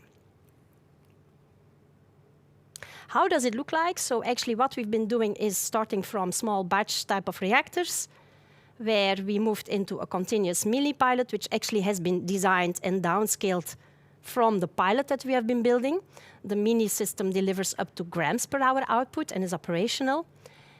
And of course, this is, let's say, the real big pilot, which has been established established on site this year, and which we will start the operation next year, and which will deliver kilo per hour output, and which is a really big, I would say, milestone for us to reach, and even to get into operation next year.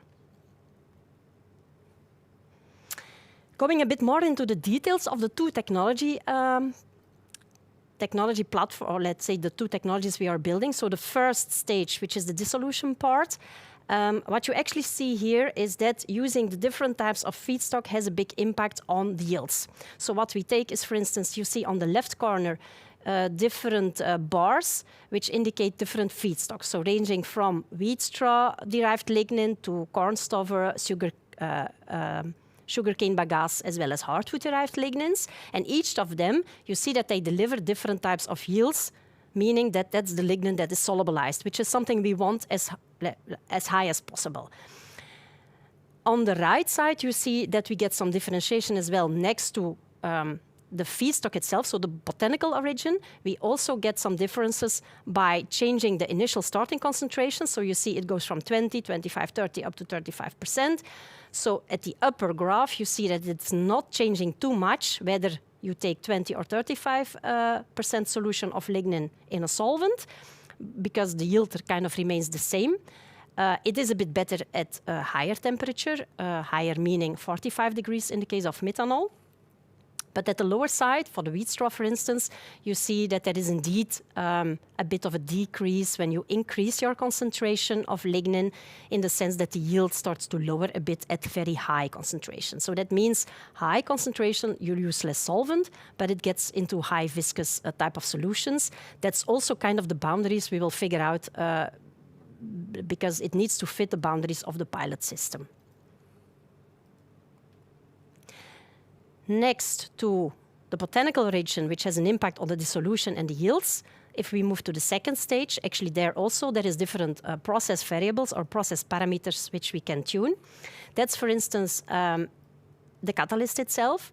But the first thing that I would like to mention is what you see in each cases, if you look to the green dot, that there is a decrease in the molecular weight, so the molar mass of the feed. For instance, if you take a lignin of a range of 7,500 up to 8,000 somewhere grams per mole, we do see a notable decrease when applying the depolymerization technology. The second thing we see is that if you look to the graph on the right side, that with different catalysts that we have chosen, you see that there is a whole range of colors in the graph and that it changes. So the catalyst is kind of determining the different types of products you find in your monomer content. So there is a bit of tunability, let's say, by the catalyst that you select. And the third thing that I would like to mention is also if you look to in each of the bars, the dark blue and the lighter blue part, so it's the upper two actually of each bar, that is actually the sum of it is the bifunctional content. And so if you look to the scheme or the graph or, on your left side, it shows two OHs, and that's actually the bifunctional content. That's actually what we can determine by also some catalyst, and for some applications you prefer to have that. There is a mistake in the slide as well, so I invite the scientists of you to find it and let me know. I will give you a beer for that. So then, moving to lignin. Why lignin? So actually, lignin is key for its functional properties. So it has a lot of benefits, like the rigidity is due to its aromatic nature, of course, but that's inherent to lignin as well. Also waterproofing, temperature stability, UV stability, and then a range of characteristics like flame retardancy, antibacterial, antioxidant, antistatic, which is actually very much related to the phenolic OH. It's the green dot on your on the picture of the lignin structure. And so it ensures that there is radical stabilization, which means that, for instance, take antioxidants as an example, that it functions to capture the potential oxidants in your system so that your material can be used as against antioxidant. To continue on this antioxidant property that lignin has, so this is just an example to show actually how we deal with using lignin in materials and plastics. And it's an example, but overall this is, let's say, the approach we take when we develop materials which contain lignin. So on the left side, you can see you take the lignin as it is unmodified, and you can blend it or just use it as a filler in a certain matrix. If you take the antioxidant property, it will remain. So it has a strong antioxidant property because your phenolic OH will remain free, but it is very pore compatible. It's typically what lignin, I think, gives as a lot of problems for a lot of people working on material development. What you can also do is you react it, the lignin itself, so that it really is entangled in your matrix. But then if you react it, of course, your antioxidant properties, they disappear, and you get a bit of better, average compatibility. We prefer the right side, which is also where we see that there is a real benefit. If you depolymerize lignin, then if you blend it or use it as a filler, you keep your strong antioxidant and you have a bit of average compatibility because you have reduced your molecular weight, which is often also similar to having better compatibility. On the other hand, if you selectively react it, which is also possible by some specific catalysts, for instance, then you can ensure that you get your strong antioxidant properties and, together with the best of both worlds, also the good compatibility. And this is actually the case that I'll just highlight in the next slide, specifically for this antioxidant property. So this is an example which is to be published soon. So here, what we did is actually took the lignin, depolymerized it, and then selectively make a modification of the lignin. It is, in this case, acrylation.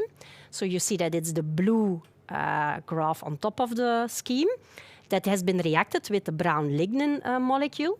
Selectively, that's why, because we used an enzyme to do that. And then this, let's say, modified acrylated lignin has been incorporated in a full acryl polymer. And then what we see is actually we look to the properties again of the whole material, of the polymer itself, and then it was shown that it has antioxidant and antistatic behavior. And that's a bit what you see at the graphs at the bottom. So at the left side, you see the antioxidant properties. So the blue bar indicates the benchmark material, which is a commercial antioxidant. And if you, let's say, look to the green, the red, and the purple bar, it is either the lignin compound as a model system and then acrylated systems of it. Then you see that actually those have a much better antioxidant property because the lower, this is a special assay to measure antioxidant property, the lower the better. So this is really good. And on the right side, their antistatic properties were measured. So you take a certain acrylic monomer which is made into a polymer, and then this is the HEMA, it's the blue bar. And then what you do is gradually you replace that one by this acrylated lignin-derived monomer, and up to 1, 5, or 10 weight%. And what you then see indeed is if you look to the voltage being built up in your surface of your material, that it also is lowered, which means that there is antistatic properties. So to continue on this functional material development, we have been focusing a lot the last years on materials related to construction sector, or specifically building materials. So you see, for instance, in this house, there is a lot of stuff like insulation materials, adhesives, adhesives for boards, MDF boards, sealants, coatings on some of the stuff you have in your house, or floors, which contain a lot of the, let's say, materials and chemistries that we have been developing. So what I would like to do is just give you a glimpse of the different materials that we have been developing. Often it is in collaborations. And I'm very happy for that, because that allows us to really go up to high prototypes, high real performant industrial materials. So the first example is actually has to do with foams. So we are, let's say, we did a lot of work on polyurethane foams. In this case, so this is an example on the left side where you see that different types of lignin depolymerized compounds, even compared to also technical lignin like kraft lignin, has been incorporated as a polyol in polyurethane foams. Up to 58% we could incorporate. You see it, the numbers are indicated at the bottom of the picture. And actually what we see is that we can go up to real good properties. Is also published in a paper. But the main, I think, important thing that I would like to mention is the graph on the right side of the slide. And there it shows that it's actually, it has to do with tunable materials. So what you see in that graph, it's an engineering plot which shows a few properties of materials, like the elongation at break and the Young modulus at the y-axis. And you see that we cover quite a big range of that plot, going from the bottom yellow part, which is more like, I think it's softer materials, up to the left upper part, which is more like very hard materials. And it's tunable. It means that depending on the choice you make of your lignin, your fraction, you can actually design materials depending on the needs you have for a certain polyurethane chemistry, for instance. Another example is one that I'm very proud of, is the phenolic foams that have been developed.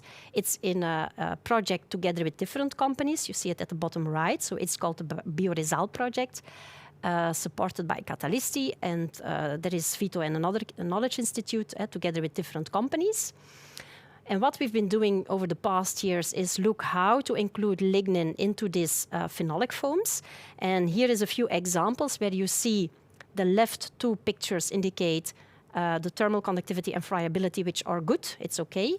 The right side shows compressive strength, where you see that there is still some work to do. But overall, the concept looks good, and we have a proof of concept, meaning that we will develop or show up to a 1 ton of lignin phenolic foam together with the partners. And that is to be reached soon and will be a real milestone. Moving on to another type of material, which is epoxies for coatings. So what you see here is actually, so we take lignin, the polymerized lignin, and then make sure that it's epoxidized. That's how it looks like. And at the bottom part, so it's work in progress. So this is also being done together with a company, with Westlake. What we did is actually, so after the curing, you make these coatings on these metal bars, and then you look to scratch resistance. And here, so the initial tests actually show that there is only a very small part which is removed, which is very good, because that means that it has potential to be really scratch resistant. This is being done, the work, in a BBI project called Lignicoat, together with many different partners, but specifically, let's say, for our work, we work with Westlake. And actually the same approach, but then for another type of application, meaning epoxies for composites, we are developing also with different companies in the Live Viable project. And there we really look for composites for automotive applications. So that's also for a proof of concept at high, at a very big scale. So yeah, to look forward to present some stuff on that in the future. And then some last information on functional material development related to Canica, which has also been shown in the video before. So with Canica, we started the trajectory a few years ago as well to really develop a bio-based version of MS polymer, in the sense that, so the idea was, okay, let's just get lignin into it. But then if you look to the bottom side on your left, you see that taking the MS liquid polymer, which is very defined and well-defined and apolar, blending it with lignin, it gives kind of a problem. You see it's very heterogeneous. It's not compatible at all.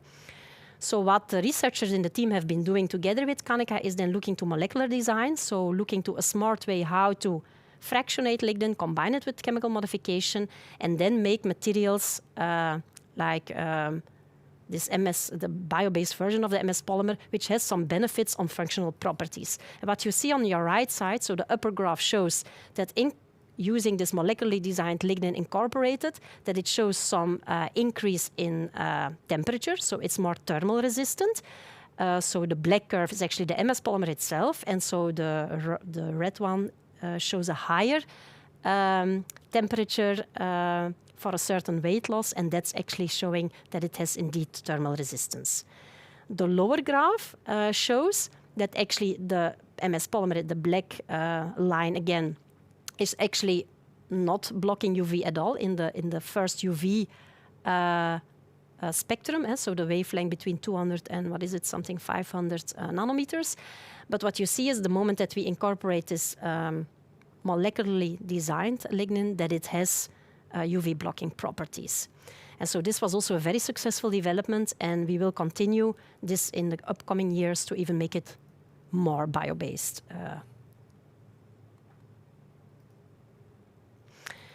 So I don't have a clue if the Red Devils did any good work so far. I hope at least I could tell you some news. There is a lot of work of the Sustainable Polymer Technologies team in all the developments that I just presented, and I would like to really thank all of them because they're doing a really great job together with the collaborators we have, the different companies we work with, as well as other academics. So, and of course, we are hiring, so if anybody would be interested, happy to hear for your interest into our challenging journey ahead. Thank you very much. Maybe before we go to the Mentimeter results, I'd like to show you our call for participation. So since we will start operating the pilot as well, I think it opens opportunities for people who have technologies or who are interested in getting some developments done for continuous processing of lignin in solvents and characterization. You can have a look and just use the QR code. Or if you're interested in testing samples, knowing the stories that I've told you, or if you have some new insights, please feel free.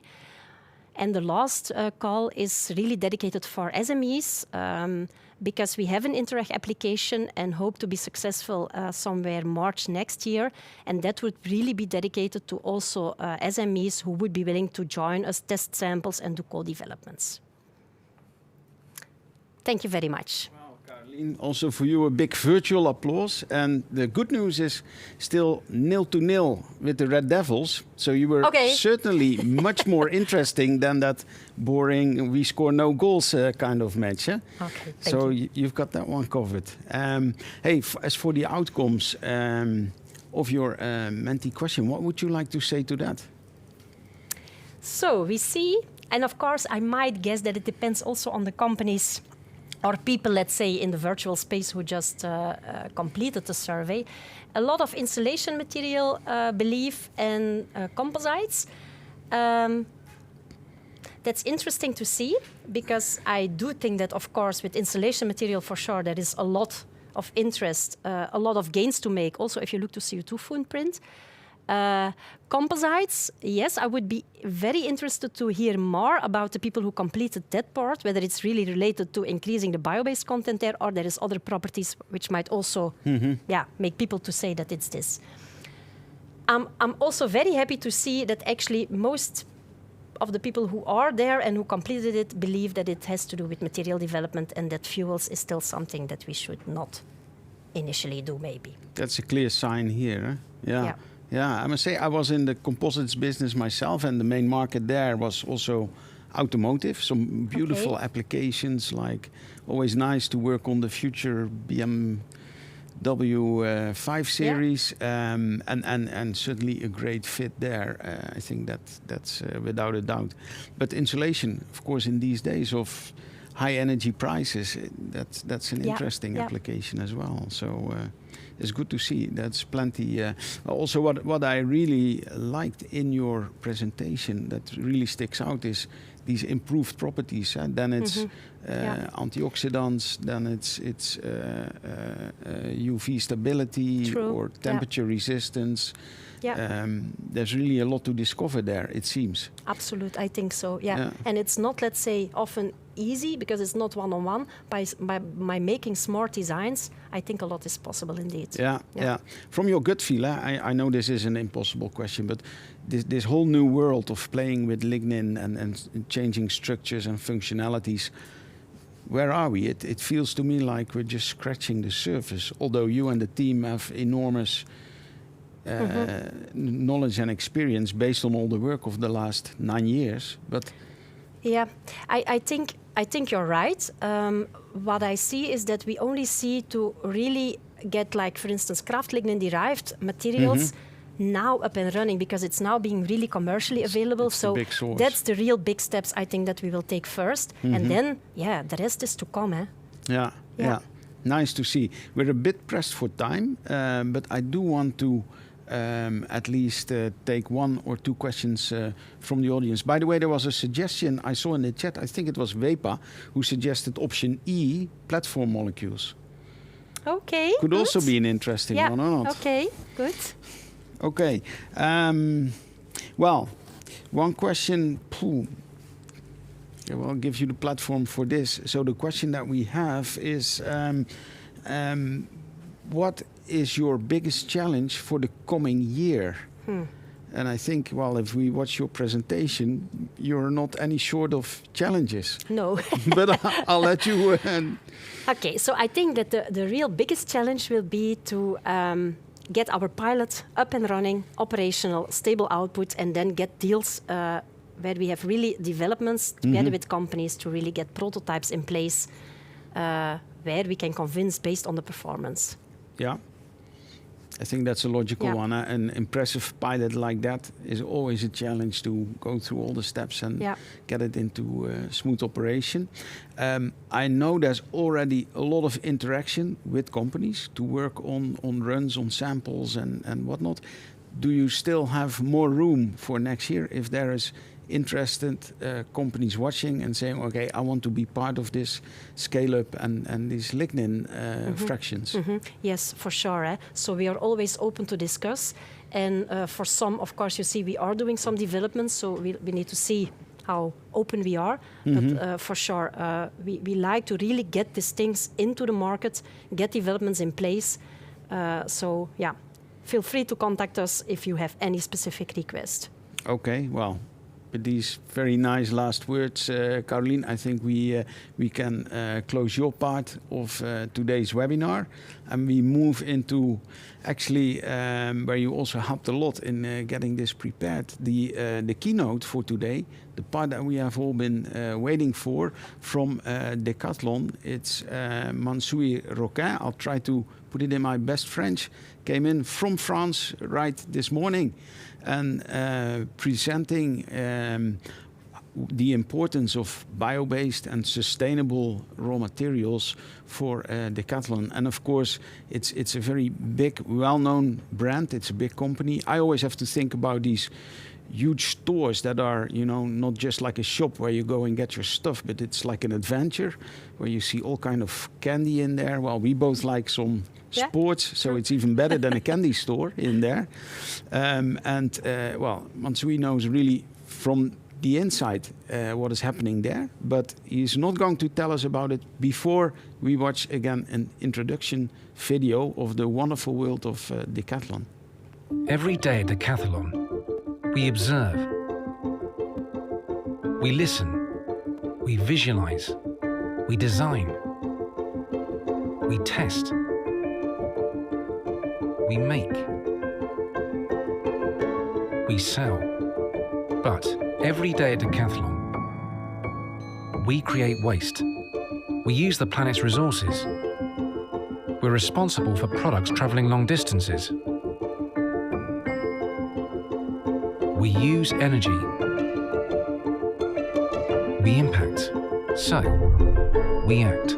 Since 1986, Decathlon has organised the Trocathlon, an initiative created by Giles to give a new lease of life to thousands of items of sportswear.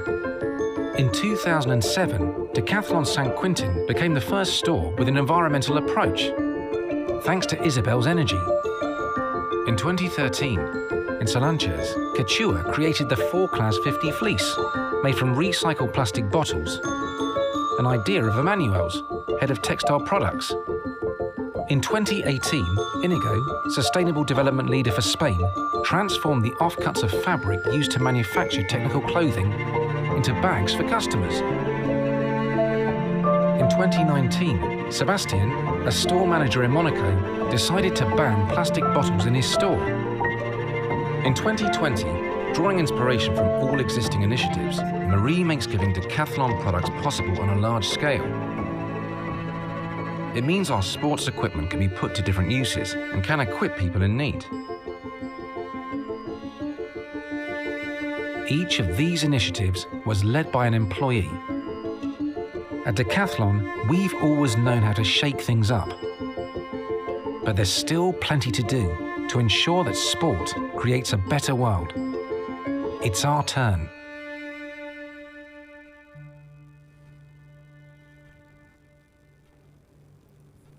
Yes, thank you, everyone. Thank you. I'm very honored to continue this presentation after such a nice overview of what Biorizon have been doing since a year. It's just an amazing work being done, and I really would like to thank you guys for pushing the boundaries of chemistry and making available materials for our applications.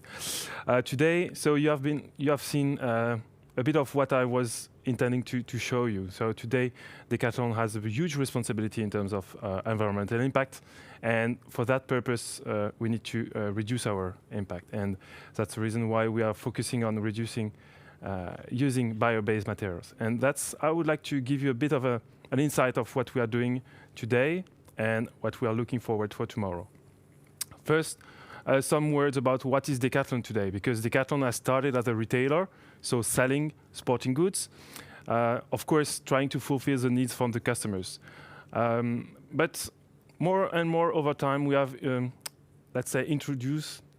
integrated the value chain, and we have created sport brands. So Kalenji, that I'm running with, are brands designed and produced by Decathlon. Then, over time, we have also introduced industrial processes, like a footwear department for which I'm working for, which is in charge of making sure we are producing the right goods for the customers. And then, of course, all of that is done via our network of partners and suppliers, which cover then the full value chains, and from users to users. That's really the meaning of Decathlon. So I've mentioned it. So today we are producing our own products in more than 40 countries in the world. So this is a map of where we are producing mainly. And this is really our core business today. Not to mention that we have a lot of stores in the world, more than 1,700. In the Netherlands, we started in 2003. So it's we have quite an experience history in the Netherlands, but we are more and more present over the world, and which makes our meaning of giving the benefits of sports to the many really a big sense and a reality. So I mentioned about it. So we started as a retailer, yes, but today we are more designing new products, and some of them, for sure, you know, who have not seen any 2-second tents while doing camping. I think this has changed the life of millions of people. The other one really famous is also the Easy Breath, but let's say giving you the opportunity to see underwater and to give you, let's say, less fear of going inside water. So that's a bit of what we are doing now. But over time, we have grown to such a big company that we are one of the most biggest sporting goods retailers in the world, which gives us a big responsibility. And that's why now we need to act. That's you have heard from the video, but that's really what we are doing now in the company. Just to give you a personal information, for example, I'm working more than 50% of my time on sustainability. So it's really my everyday business. So I try to give you a bit of an insight to what I'm doing every day. But why? Why are we doing that? In 2020, we have validated with the United Nations Organization, Science-Based Target, a trajectory to proceed, or let's say, to be in agreement with the COP21 objectives. This could be summarized as we need to reduce our CO2 emissions by 53% compared to 2016 until 2026.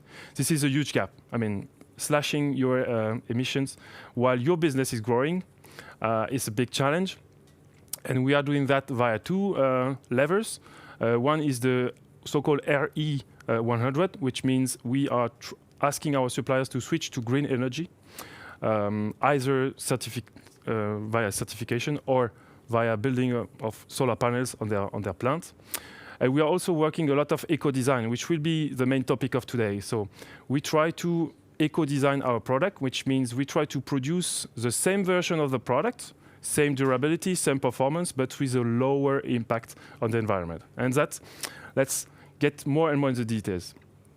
So, but before going into the details, what is important for me as a scientist is really to give you a bit of an information of what is important. So while speaking about environmental impact, one should always start with disclaimer. So all of the information and numbers you see in this presentation are based on hypothetical scenario. We have real data, but this is hypothetical scenario. All numbers are linked together and cannot be presented separately. I think this is important as everyone has been in touch with LCA. All informations are based on current knowledge of Decathlon and unknown database. And finally, and maybe important for people who are well informed, is that Decathlon has decided to use the PEF methods for calculations, which was selected by the European Commission in 2018. Now that we have done the basics, let's go. So how do we characterize the environmental impact of Decathlon today? We have done a big analysis of Decathlon, and we can say that today 81% of our CO2 emission is coming from our products, either from the production, the raw materials, or the use of the products. This is the left part, the rest being, let's say, travel from site to site and some other lower, let's say, contributors. Then you need to distinguish exactly what is coming from the impact, and then you have raw materials for sure. This is one of the topics of today. Manufacturing process is also very impacting, and that's what we can also discuss as well. So I'm working for the footwear department. So before that, go into the details of the criteria that we have selected. You might know that in the life cycle assessment, you can select a bunch of criteria. In Decathlon, we have selected 6 of them, which are these ones. Potable water applications, potable water pollutions, be it marine or potable water, air pollution, global warming potentials, mostly CO2, basically, resource depletion, and energy consumption. That's the main 6 criteria we are focusing on when we are looking at LCA. So that's a bit of what we can do when we do an analysis. Today we will focus only on CO2, but it means that all the work that I will present here is duplicated on all the different criteria. So water, for example, we have had a big drought in Europe. I think this is getting more and more important, as you can imagine. So that's, of course, let's go. So to take an example of the shoes, so as mentioned, focus on CO2. This is a decomposition of the impact of a shoe. So it's mainly coming from textile, as you can see. So this is the yellow, the green, and the yellow and the green part, which represent more than 50% of the CO2 impact of the shoes. The rest is being made mainly by the outsole, and that's really the specific team I'm working for, and it represents about 31% of the impact of the shoes, being the rubber or the EVA, so the midsole, the comfort part of the shoes, represents 31% of the impact. And of course, we need to guarantee all of these product benefits, we say, so grip, protection, and comfort. So this is a bit of the, let's say, the playing ground I'm working with every day. And what we have done, we have tried to do green compounding, so-called green compounding. This is an example made of rubber compounds.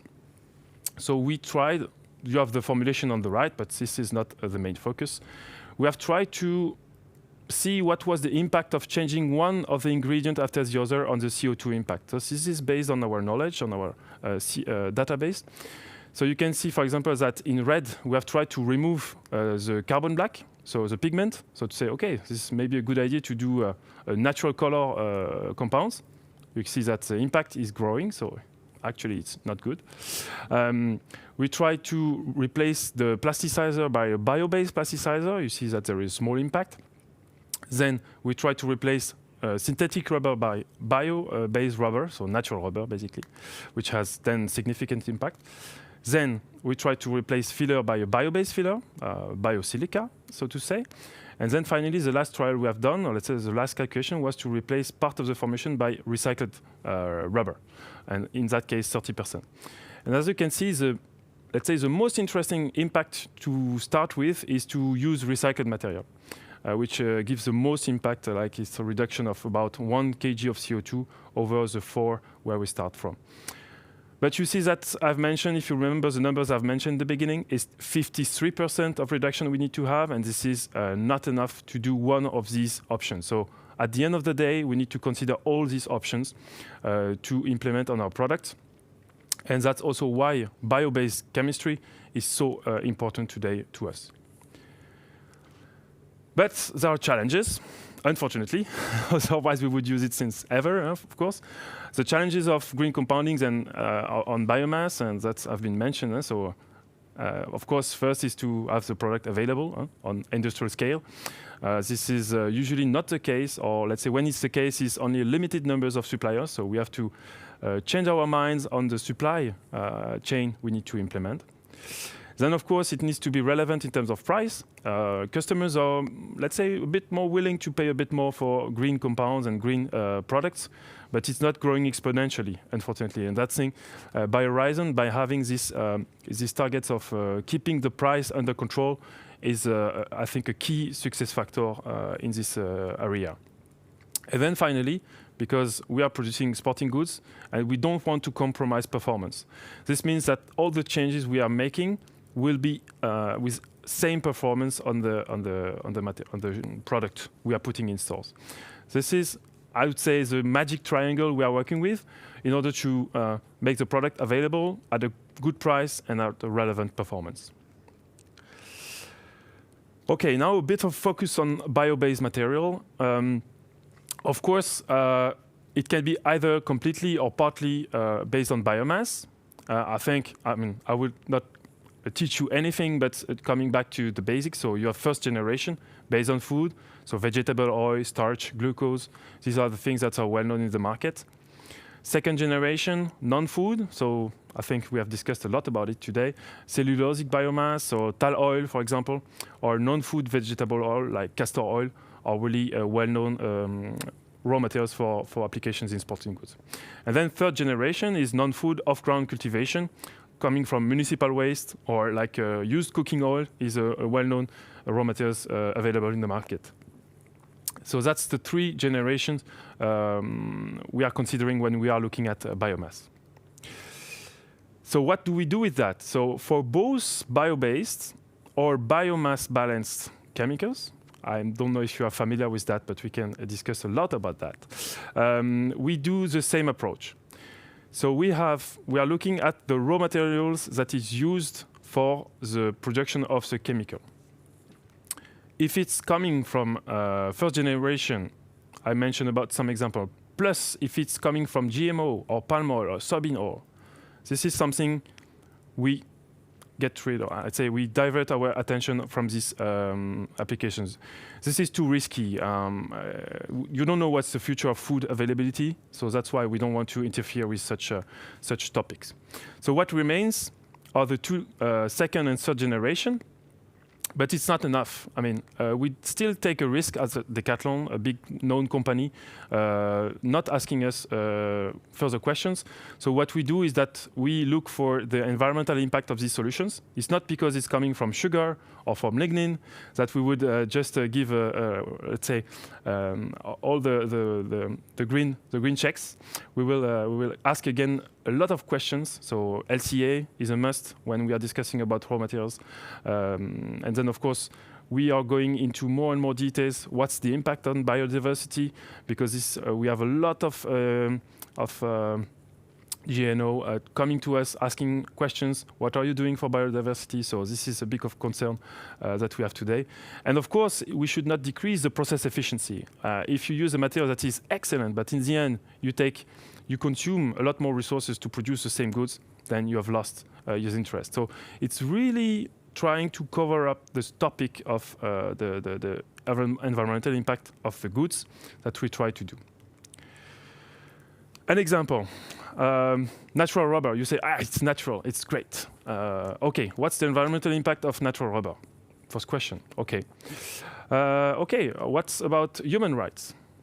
Is there any kids working in the plantation? Well, okay, I'm not sure. Okay, should not be, but need to be checked. What are the working conditions? Are they waking up at 1 o'clock in the morning until 5? Well, okay. What about deforestation? What happened to these lands before having rubber trees? That's all the questions we are asking ourselves now, because we are getting in such a level of details and such a level of challenge by the GNO that we need really to be lean in our position. And of course, what we came out was it is okay to use natural rubber. There is an interest to use it in terms of environmental score, but we are doing further investigation on ethics. And that's why when, for example, we are sourcing natural rubber, we would only source FSC or ISCC certified plantation, which is not widely available. If you know the market, it's Michelin that started really to work on this topic. Continental is also working on that. It's highly driven by tire companies, but that's really a strong driver. And then, when you have done all of that, you don't have much opportunity remaining. A lot of them have been put aside. We still need to ensure that we have good traceability. We are under the control of the regulations. In France, it's the DGCCRF, so it's the customs, basically. They can come and ask us any questions about the product. So if we do a claim in the market, we need to be able to prove it. And that's why we need to have full traceability. This goes via, for each of the green components we use, we need to have third-party certification.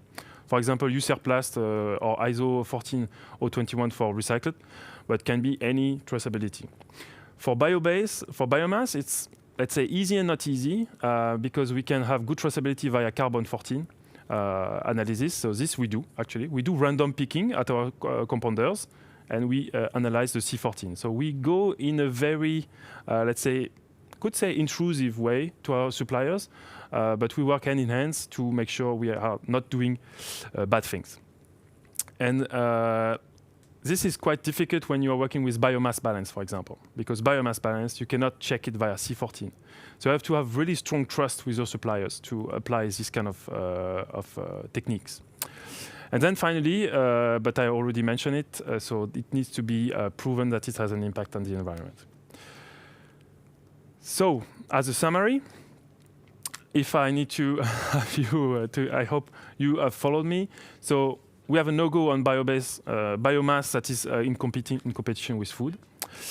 We want to make sure that the use of bio-based material is environmentally relevant. I heard from some suppliers that using biomass was increasing the environmental impact.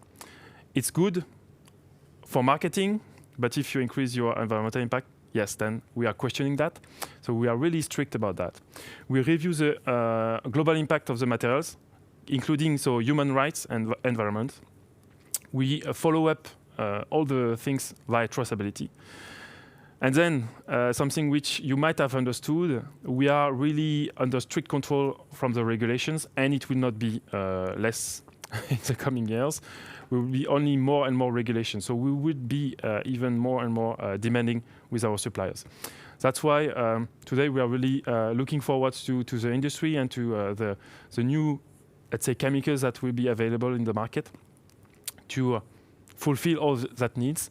And I'm really happy to be here today with Biorizon, because I really believe there is a good alignment between what we are looking for and what you are trying to solve today. So thanks a lot. I would be more than happy to answer any questions, even difficult ones. I'd say I tried. But really, thank you. Thank you for giving me the opportunity to speak about that topic today. Thank you.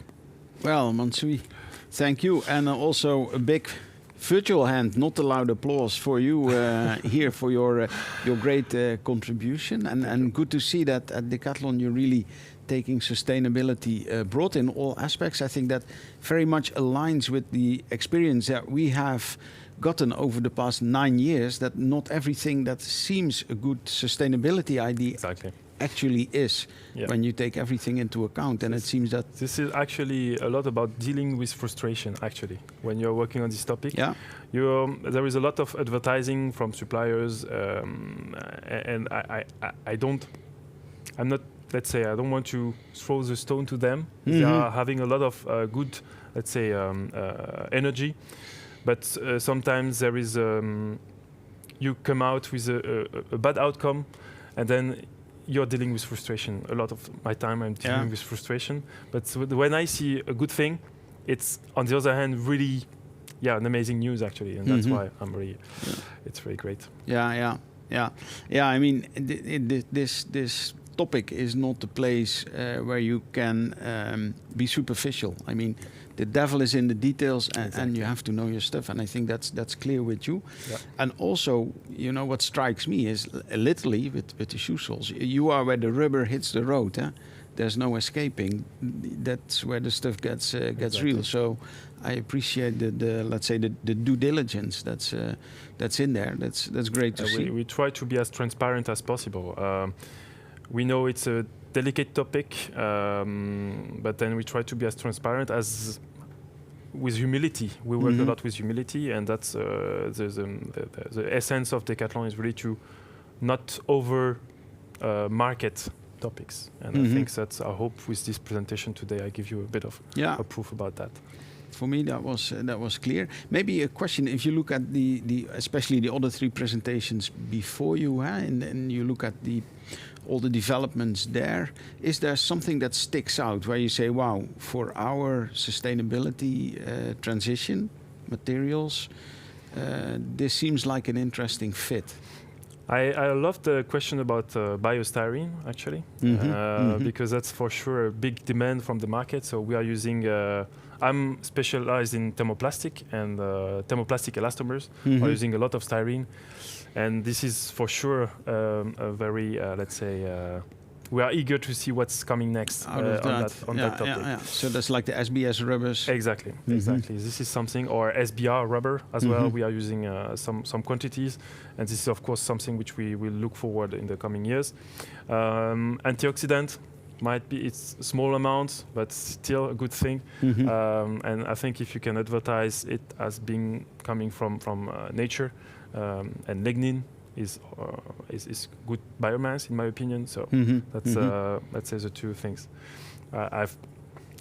I have exchanged my business card, so we'll continue to discuss. But for sure, that there is a lot of opportunities, I believe. Okay, well, hopefully a step forward today. Let's go to some questions from the audience. We won't be able to cover all of them, but that will come after the show today.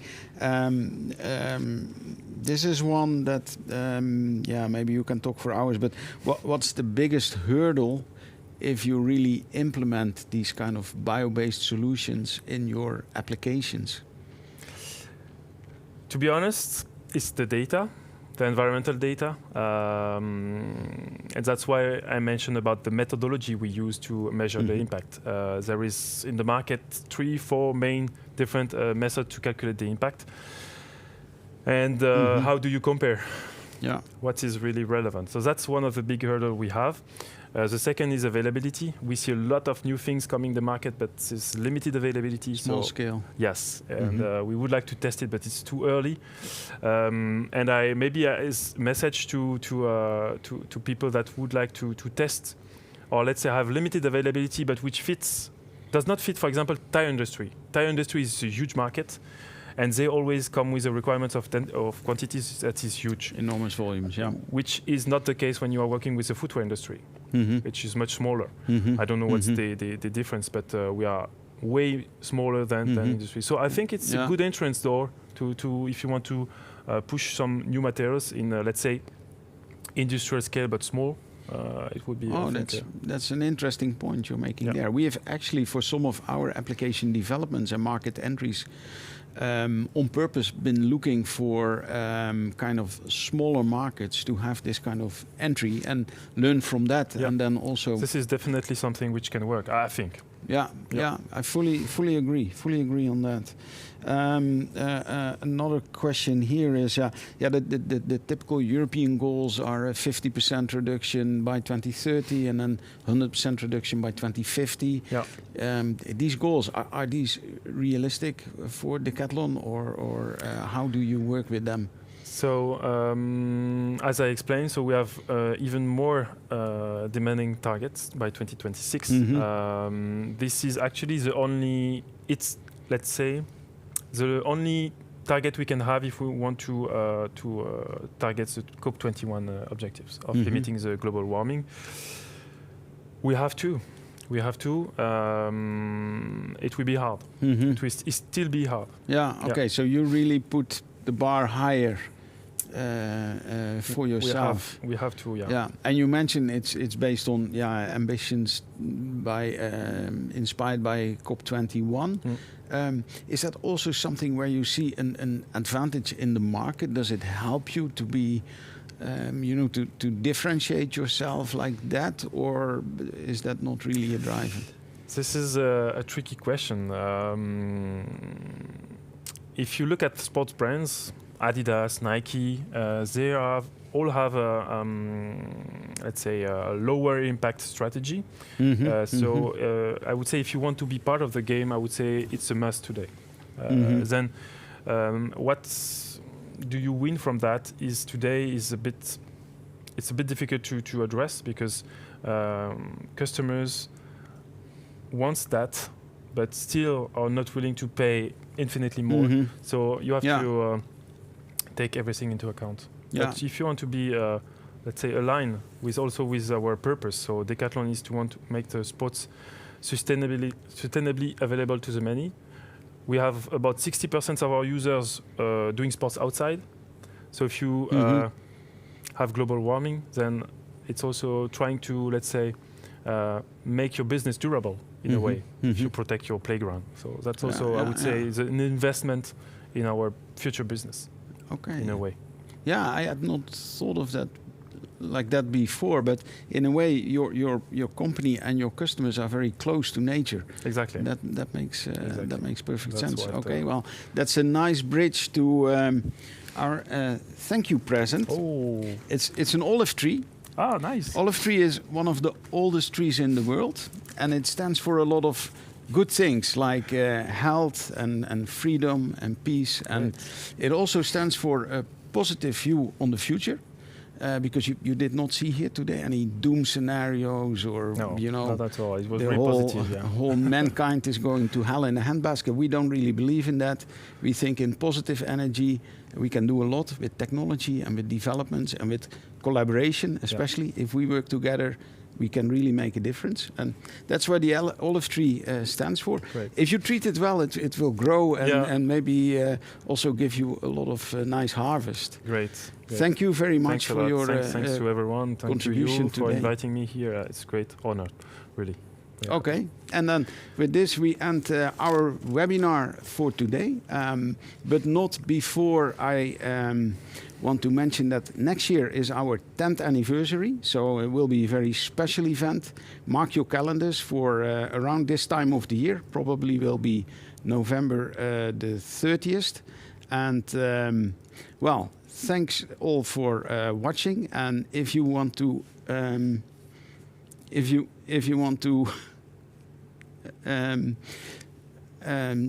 see the presentations, please go to the community, and you will be able to find it in the library. Thanks everybody, and see you next year.